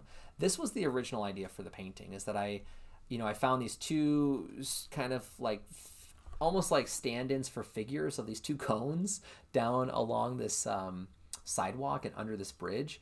And that was the thing I was drawn to, was the pairing of the two cones, But the thing that I did that I kind of regretted was that I put them right in the middle of the composition, and it created this really awkward, like, open space at the bottom that going into the painting, I thought that might actually be kind of nice or interesting, but I think because the cones are right in the middle, it doesn't really work that well. They needed to be a little bit higher, or even like at like the third mark, right? And I loved the way that the painting was going, but as I started to see it as a painting and as this like full image, I started to feel like I kind of screwed up the composition. And then that idea in the back of my mind of like, what if I tried that multi-narrative or like almost like graphic novel, comic book type of composing? What if I tried that in this painting? Because I already feel like I messed up, right? So I felt like I had nothing to lose, and I wasn't going to screw up the top section of the painting. So that was part of the reason why this painting came to be, was because I hit that moment of regret and felt like it was time to take a chance. So let's go ahead and keep moving here. The next painting that's in the shop update is called Gold Rush, and it's a 6-inch by 12-inch oil painting on a cradled panel. So this is on a piece of I think it's like I think it's like quarter-inch panel, like a masonite MDF type of panel that was sealed on both sides, and I think it's also sealed on the outer edge of the painting. And it's a painting I made in 2021. It's framed in a handmade walnut float frame. I didn't put this detail in, but it does have splines. I can't remember what kind of wood the splines are made out of. I might be able to tell when we get to the pictures, but it's a walnut frame.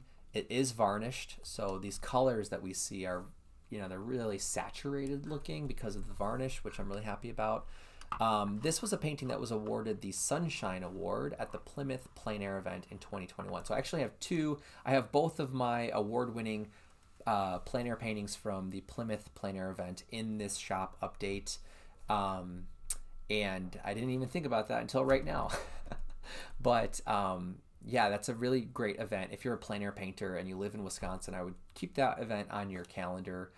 It is in the fall, so if you have like an academic schedule, it might be a challenge, but that time of year, it's a really beautiful area to paint because of the very low but rolling hills and the farms. There's a lot of rich subject matter to paint in terms of texture and shape and atmospheric perspective and that kind of stuff. This painting ships wired and framed with a signed certificate of authenticity and a free copy of my 2021 plein air zine, which features an image of this painting on the cover. The painting ships wrapped with plastic in a cardboard box through USPS with a tracking number. It's priced at $600. You can purchase it as a one-time payment. as 2 monthly payments of $300 or currently as 3 monthly payments of $200. Again, with the payment plans, the only thing I ask is that I hang on to the artwork until the final payment is received, and then I ship the artwork out to you. So here's a look at the painting kind of up close. This is another painting that has a lot of really interesting surface variety in terms of texture. This is one of the few paintings in the last few years where I incorporated any kind of I think it's called sgraffito. It's sort of a ceramic technique where you scratch into something, usually a glaze. But in painting, I'm scratching through the paint to reveal information. So I wanted to convey some of the grasses or some of the distant farm architecture and poles, things like that. And I scratched my name in the bottom right there, which you can see. The main thing that I was drawn to in making this painting was conveying the color properties of the sunset. There's such a warm, glowing, richness of color and just intensity in this fall sunset. And I remember I was working on a different painting across the street, sort of behind this view, for 3 or 4 hours. And I had just packed up. I was really cold because it was kind of an overcast week. I didn't do a lot of painting during that week. And I think I had started teaching. Actually, I can't remember now if I started teaching that semester, but regardless, I was working on a different painting for most of the afternoon, and then I started packing up, and I turned around and saw the beginning of this sunset, and I had this smaller panel with me, and that was when I decided to try to really quickly capture the sunset. So I didn't have a lot of time, which is part of the reason why it has such a loose, abbreviated gestural quality with the paint, but I'm really satisfied with that aspect of the painting. This is kind of a side-by-side of the zine with the painting. There's a little bit of a color change that I didn't catch before I ordered these zines, but the owner of the painting will get a free copy of the zine. It only makes sense. Let's keep going. Here's a look of at the painting in situ again. You can get a sense of the scale. These are the spline corners. It looks like the wood is oak, actually, in these splines. Some of the splines didn't fit all the way, so a couple of them have a little bit of dried wood glue, which honestly I think is kind of cool looking. I kind of like the color of that glue. Some of the images here will show you a little bit more of the texture. So there's some real buttery moments of oil paint here on this painting that I'm really in love with still. And I think there was quite a bit of palette knife work in this painting. Oops. Here's another look at the splines from a different corner. Close-up of the painting. I have to speed things up here since it's almost 7 o'clock. This is the last image. So let's keep going. The next painting is a studio painting called Crop. It's an oil painting on a handmade canvas panel. It's 22 inches tall by 26 inches wide. That's the size of the canvas. It's in a handmade custom float frame that has that black casing finish that I've been talking about. I made this painting in 2023, partially from imagination and partially from observation and photographs. So it's kind of a mixture of techniques. But it's part of a series of this motif in using boxes and arms and hands to communicate different feelings or sensations or concepts and relationships of ideas.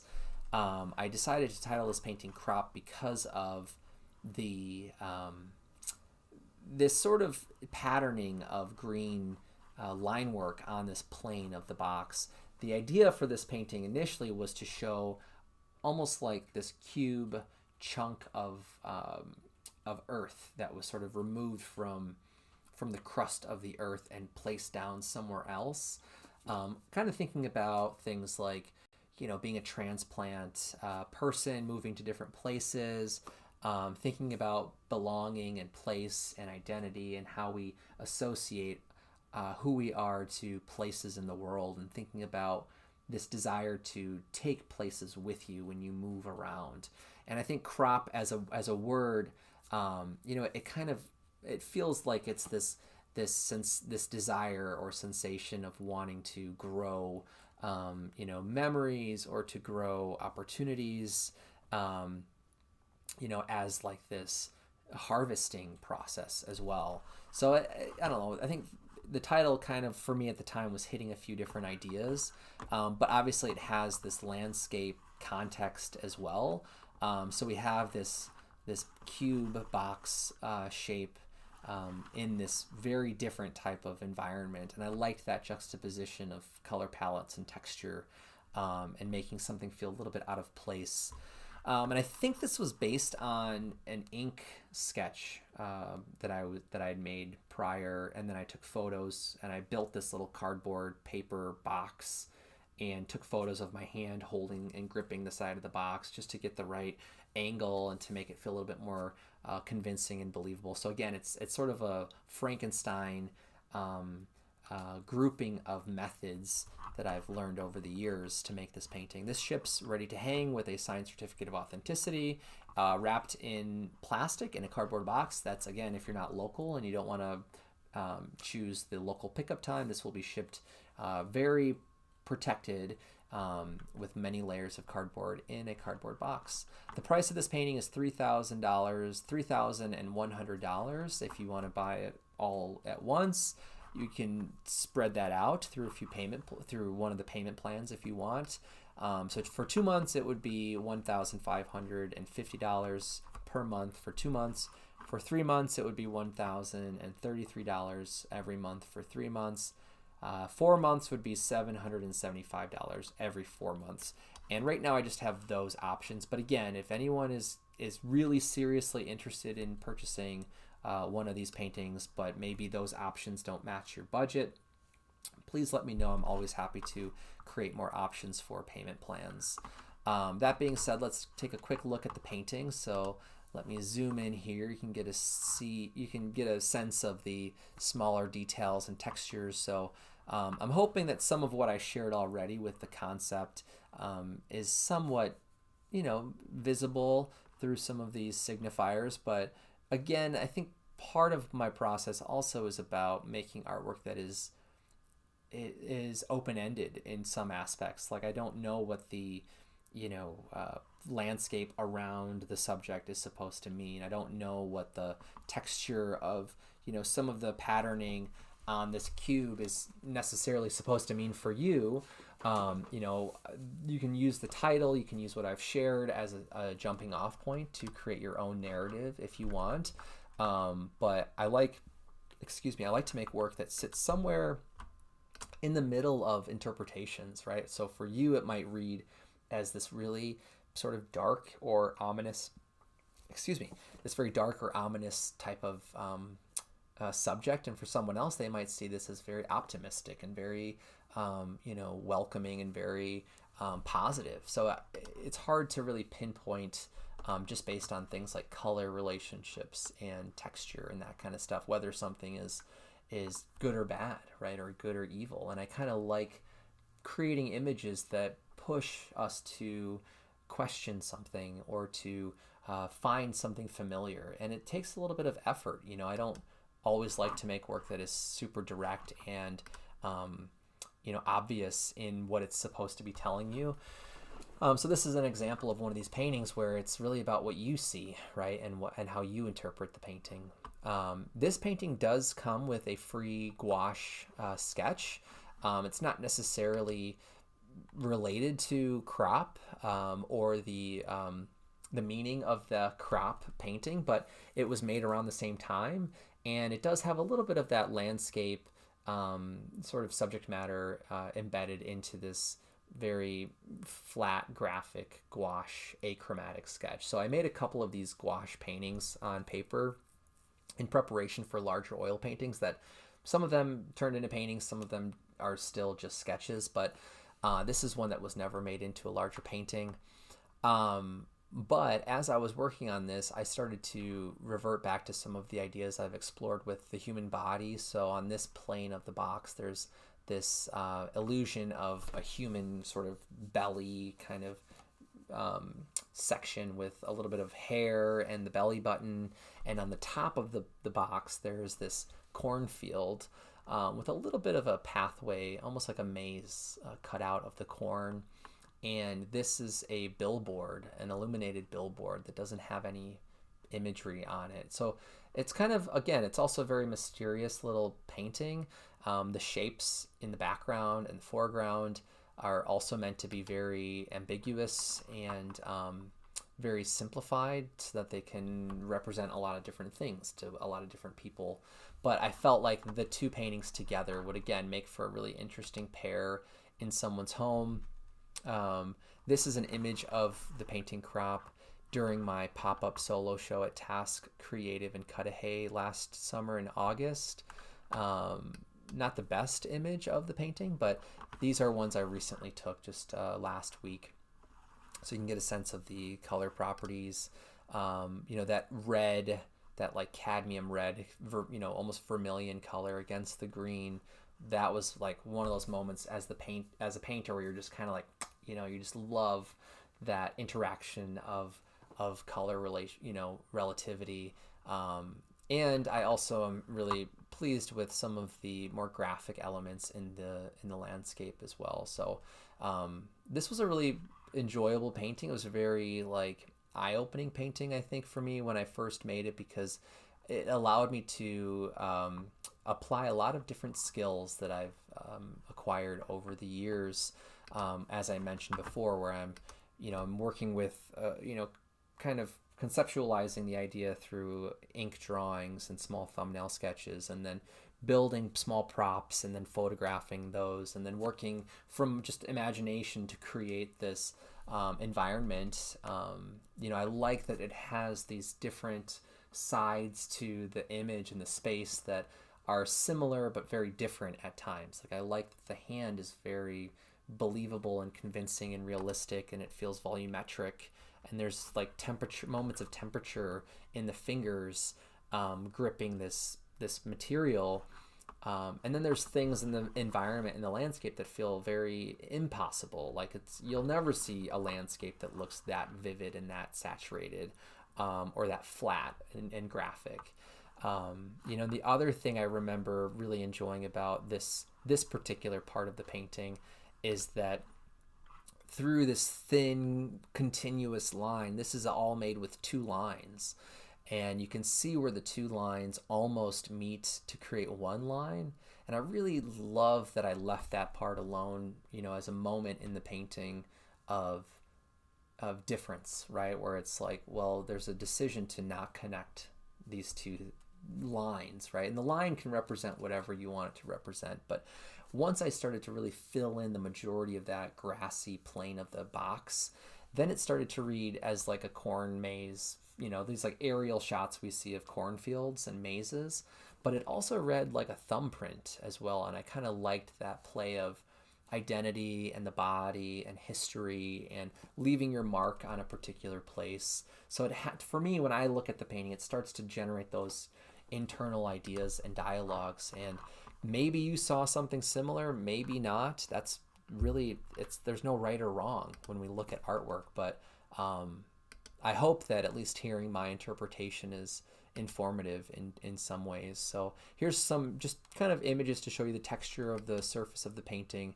It has been varnished, so it's got a nice even surface quality that helps everything feel really connected in terms of the way that light hits the painting. So that brings us to the end of this painting. This is the back. You can see everything's handmade. It's very structurally sound. It's pretty durable and solid, both as a painting and as a frame. So as a whole object, everything is very solid. And it is signed on the back here. It does have my label, I think, from my pop-up show that I did, and it comes with a wire on the back in between the painting and the frame, so it should hang fairly close against the wall, which is really nice. And it does have the little felt corners in 4 of the corners. So this is one of those paintings where if a collector received it, they purchased it and received the painting, I think you would feel like this is a very substantial painting because it's such a solid object, which is always kind of fun to see those reactions. All right, the next listing here is another bundle. It's the painting Diffuse, which is this one here, and it comes with this smaller sketch called Don't Run with Scissors that's also framed. And if I remember correctly, the price is sort of for both of the paintings combined. I don't think I have the prices in the listing separately, but so the price for both of them, it is on sale for an extra $150 off. So instead of $650, you'll be paying $1,500, and it's available as a one-time purchase for that much. 2-month payment plan, which is incorrect. I need to fix that. I'm realizing that now. So hopefully by the time you're watching this, this is updated and correct. But then it'll be $750 for 2 months and $500 for 3 months. So that needs to be fixed still. But anyway, so let's talk about the paintings. Diffuse is an oil painting on a wood panel. I think it's a 1/2-inch plywood panel that was, you know, sanded, sealed, primed, and everything. It's 11 by 14 inches, I think 14 inches tall by 11 inches wide. I made this painting in 2021. It comes in a handmade cherry float frame, actually. The listing currently says maple, so I need to correct that as well. I created Diffuse during my Neighbor series, exploring the human form, combined with a hybrid pie-like motif as the head of the figure. This painting was made through multiple thin layers or glazes of paint to build up subtle transitions of color, giving the space a very soft and atmospheric quality. I wanted the painting to give off its own sense of temperature and contrast in the red floating form that is like towards the top of the composition. It's a painting that was inspired by a digital iPad sketch that I made, which is in the listing that you'll see. And the second painting that is in the bundle is called Don't Run with Scissors. It's a gouache painting on river point paper that I mounted to a sealed or sized masonite panel. The painting is sealed with that combination of varnish and wax medium, and it's in a handmade custom cherry float frame. The painting is 6 inches tall by 4 inches wide, and I made this painting in 2022. So one painting is from 2021, the smaller one is from 2022. Don't Run with Scissors was painted directly with using gouache on the paper from imagination. It wasn't really sort of referencing anything or like a drawing or anything else. It was just right into the painting. And I remember being interested in the contrast of color temperature while working on this small painting, holding it in my hand because it's such a small, intimate painting. And I really love the small scale and the ambiguity of the body in the painting. The small band-aid, which we'll see, and the pocket for the scissors were my favorite details to paint. I was exploring invented imagery of the human body as a surface that contains objects and imagery as a way of finding humorous and strange narratives during this time in 2022. Both frames are made from cherry, so at least I corrected some of those edits down here. They're made from cherry rough-sawn hardwood boards that were purchased from a central Wisconsin lumber mill. That same lumber mill that I've been talking about. Hang on one second here. After I purchased those boards, because they're rough sawn, they're not square and they're not planed, so there's just a lot of like roughness to the boards. There was a furniture artist, or is a furniture artist, named Matthew. I don't remember his last name right now. That lives and works in Milwaukee, who I had been following on Instagram. And after the first batch of wood that I bought from the lumber mill, I messaged him and sent him some pictures of the wood. And I said, hey, would there be any opportunity or possibility that you might be willing to, square up these boards for me?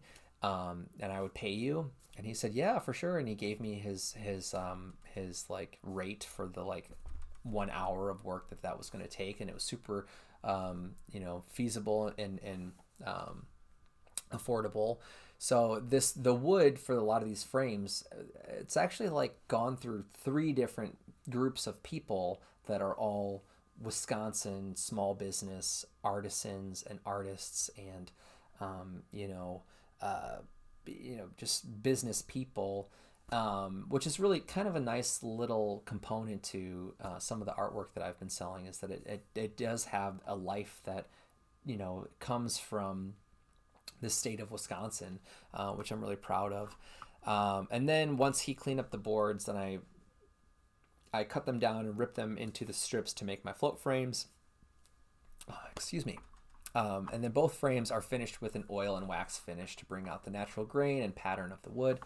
The price in this listing is for both paintings, which will ship wrapped in plastic inside of a cardboard box with signed certificates of authenticity, a free vinyl Snake Noises sticker, which is based on an oil painting of the same name, is included for free with this bundle, because in the larger painting, that is the name of the character.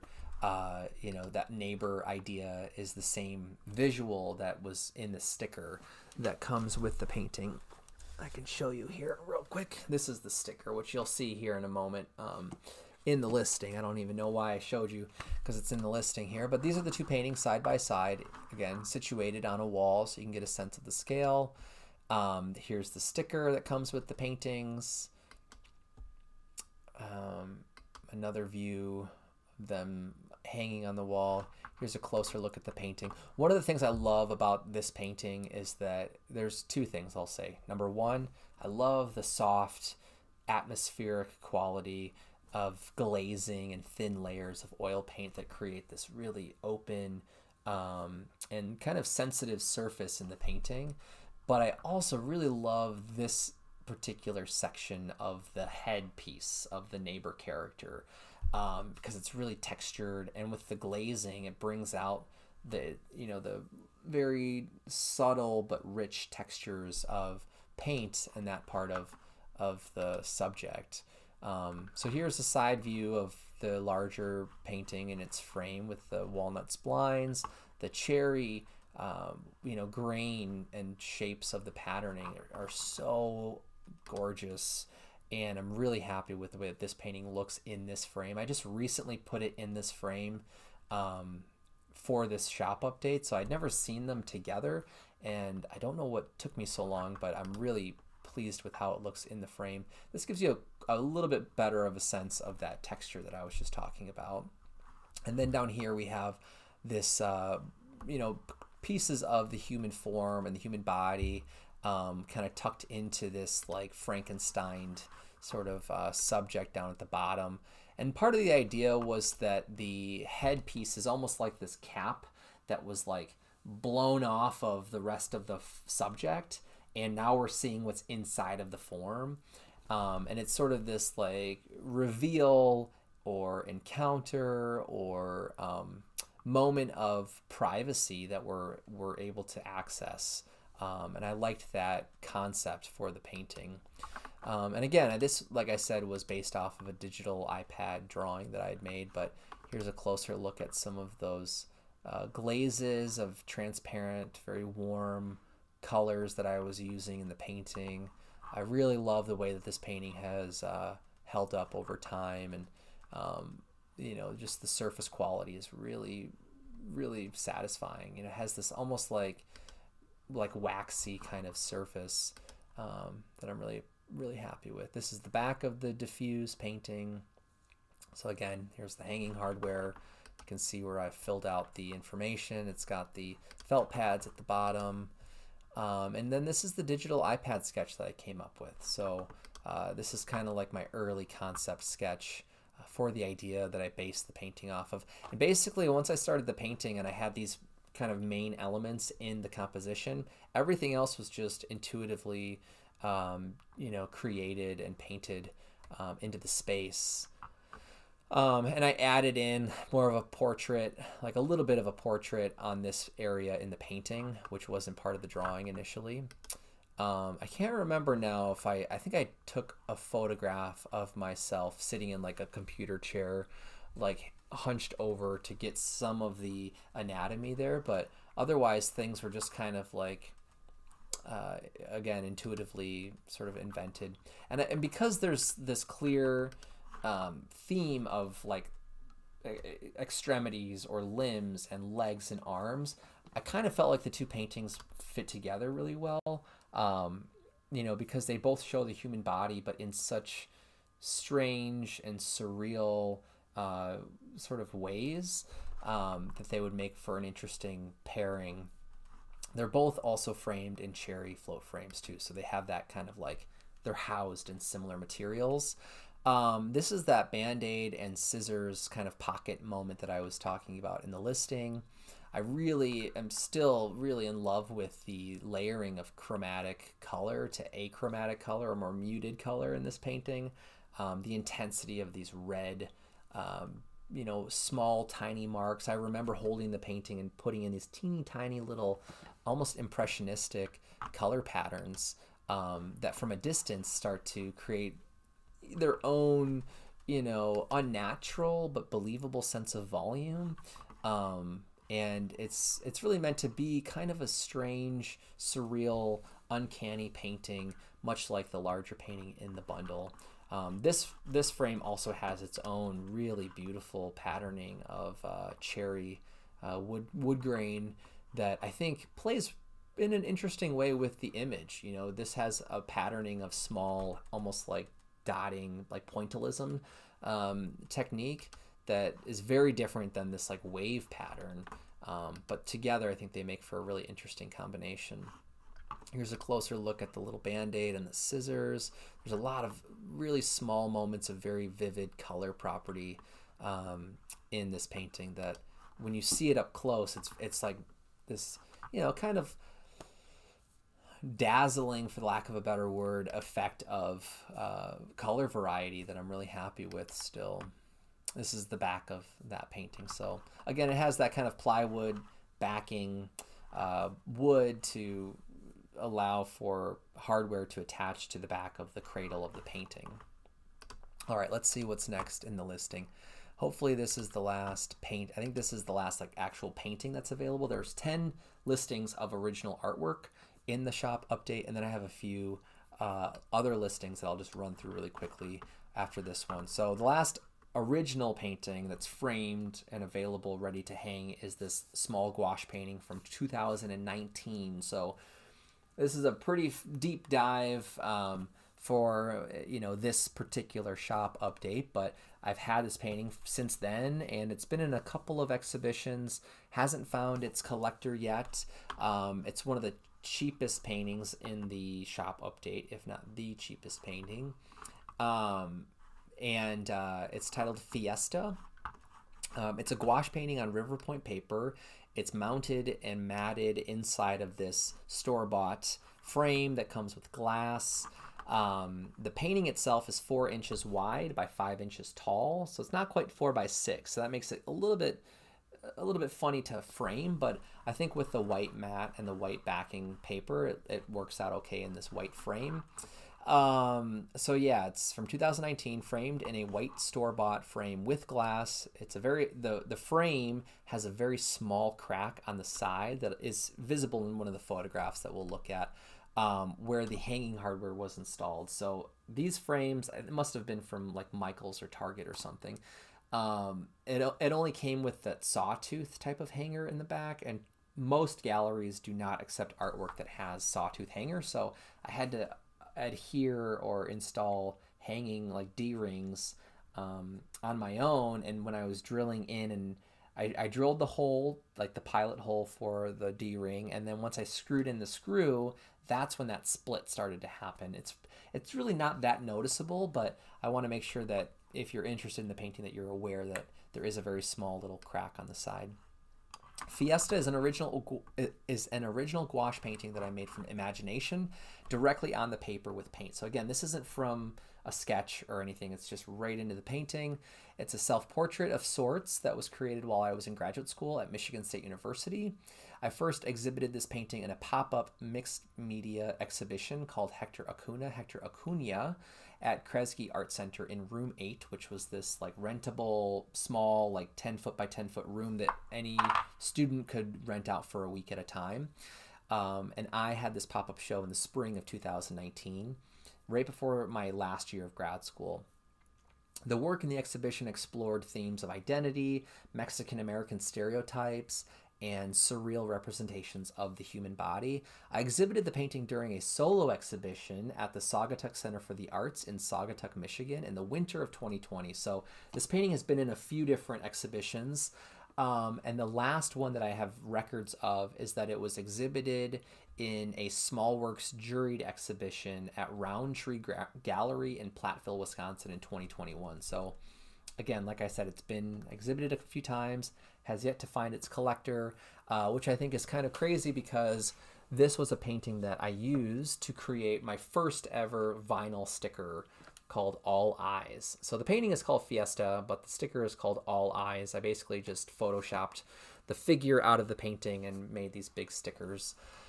The painting ships ready to hang, wrapped, plastic wrapped in a cardboard box with a signed certificate of authenticity. So you'll get more than one of these stickers called All Eyes, based on the portrait in the painting, are included for free as well. And this painting is this painting is available for $250. You can buy that as a one-time purchase or as a 2-month subscription or payment plan that ends after 2 months, but it's $125 per month. Yeah, let's go ahead and take a look at some of the pictures real quick. It was kind of hard to photograph the painting because the glass has a pretty serious glare. When you look at the painting in person, if you're not standing in front of like a window, so I would not hang this in front of a window, necessarily. I would try to keep it close to walls that are going to block out some natural light if you don't want to deal with glare. It's not terrible, but for photographing, it was a serious challenge. So the painting is signed on the paper, not on the painting, but the paper that it's mounted to is signed and titled. But you can kind of start to see some of the details of the image. It was a really fun painting to make. Again, it was very small, so I could work on it just like handheld, and get really, really fine details in the painting. Here's a scanned image of the painting. I used to have a sculpture that went with this painting. I don't know what happened to it. I remember that it broke because the figure is drinking from this blue straw that's inside of a blue bottle, and I had made this sculpture that was the same. It looked like the exact same bottle in the painting, and they were kind of exhibited together, which is something I'm interested in maybe exploring again here soon. But we can kind of get a sense of some of the details here. So the painting is titled Fiesta, or Party, and it's sort of this weird, uncanny scene. And part of the idea that I wanted to convey in this painting is this awkwardness of like being a teenager and growing into yourself and dealing with your body changing and growing into your adult body. And for me, growing up with my mom and her family, I didn't grow up with my father and his family. As I get older and my body keeps changing, there's surprises that come and go, and things that, if you do grow up with your parents, maybe there's you can kind of foresee where your body is going, but not having that person in my life, these things have always been a bit of a surprise. I think that was for sure part of what was going through my head when I made this painting, is sort of that awkwardness of, feeling like you're being watched and feeling a little bit uncomfortable, and maybe out of place. And for me, growing up in a household that did not speak Spanish, anytime I use Spanish in my work to title something, or it's painted into a painting, that always comes with a little bit of internal conflict for me as the artist. And, there have been moments where I'm like, is it even something I want to convey or include? But it's real, that's my experience. And that feeling of awkwardness or discomfort or feeling out of place, those are things that are part of my human real experience. And why not, share that with people through my work.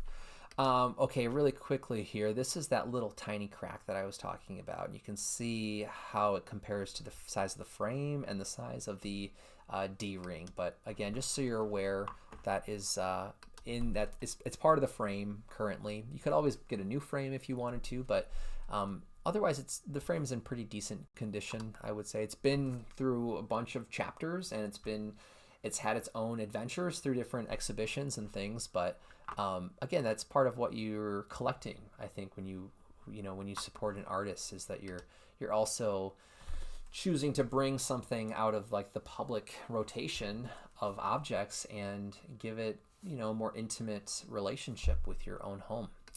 Okay, that brings us to the end of the physical original paintings that are ready to ship. And there are a couple of listings I just want to share with you. The first one here is a pre-sale for plein air paintings. This is a brand new idea. I've never done this before. It's kind of like a commission listing, but it's specific to one upcoming event. It's not a plein air competition.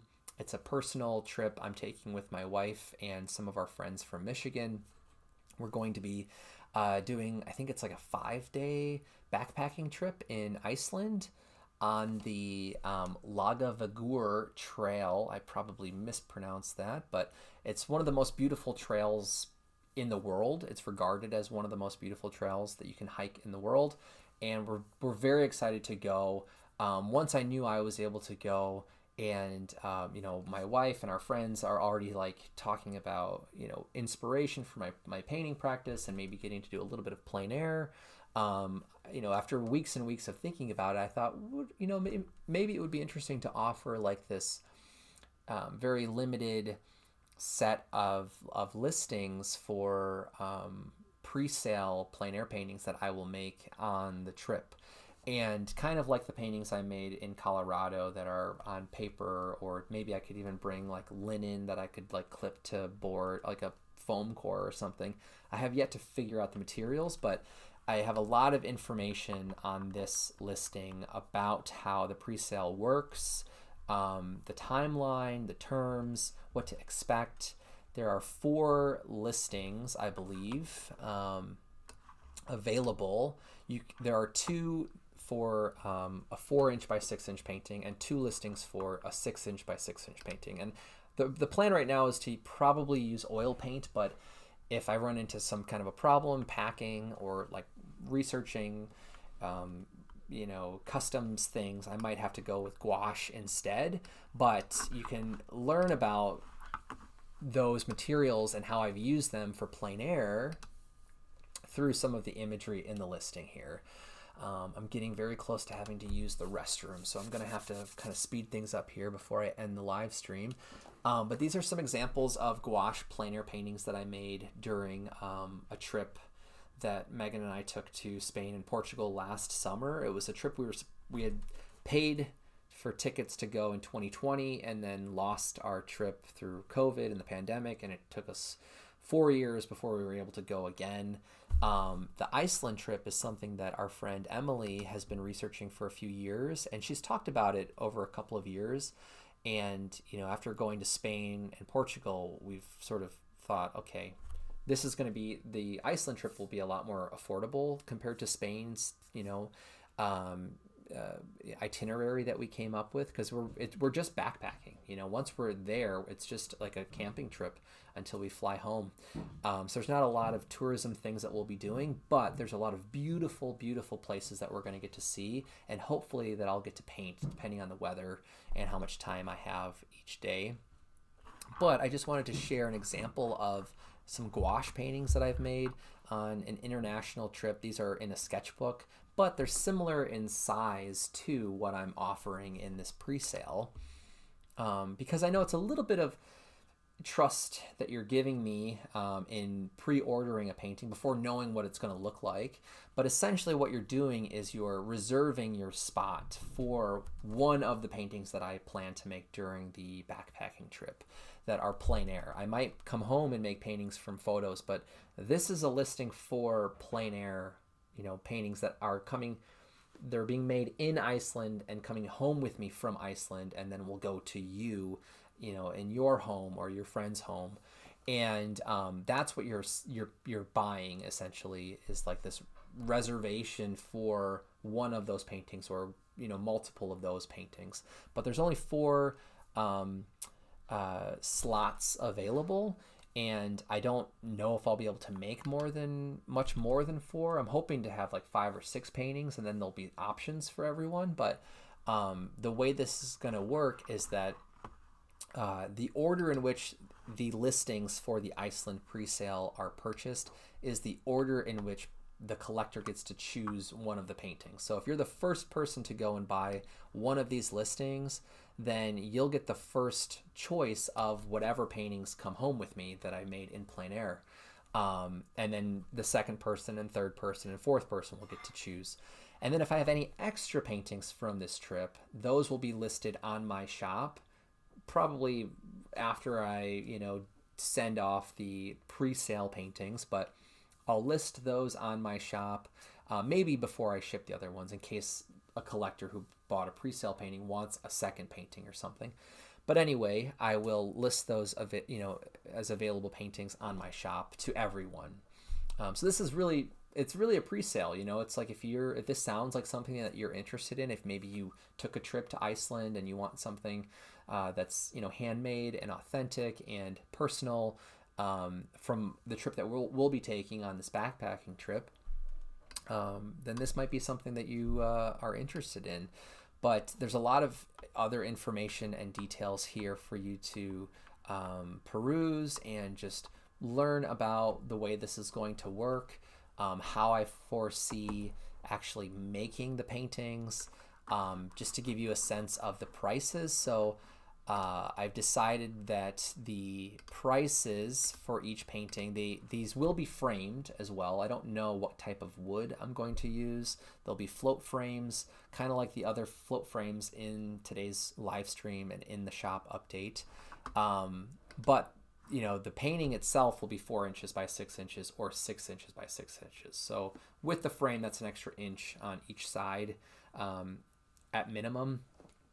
And they will be shipped for free if you live in the continental US.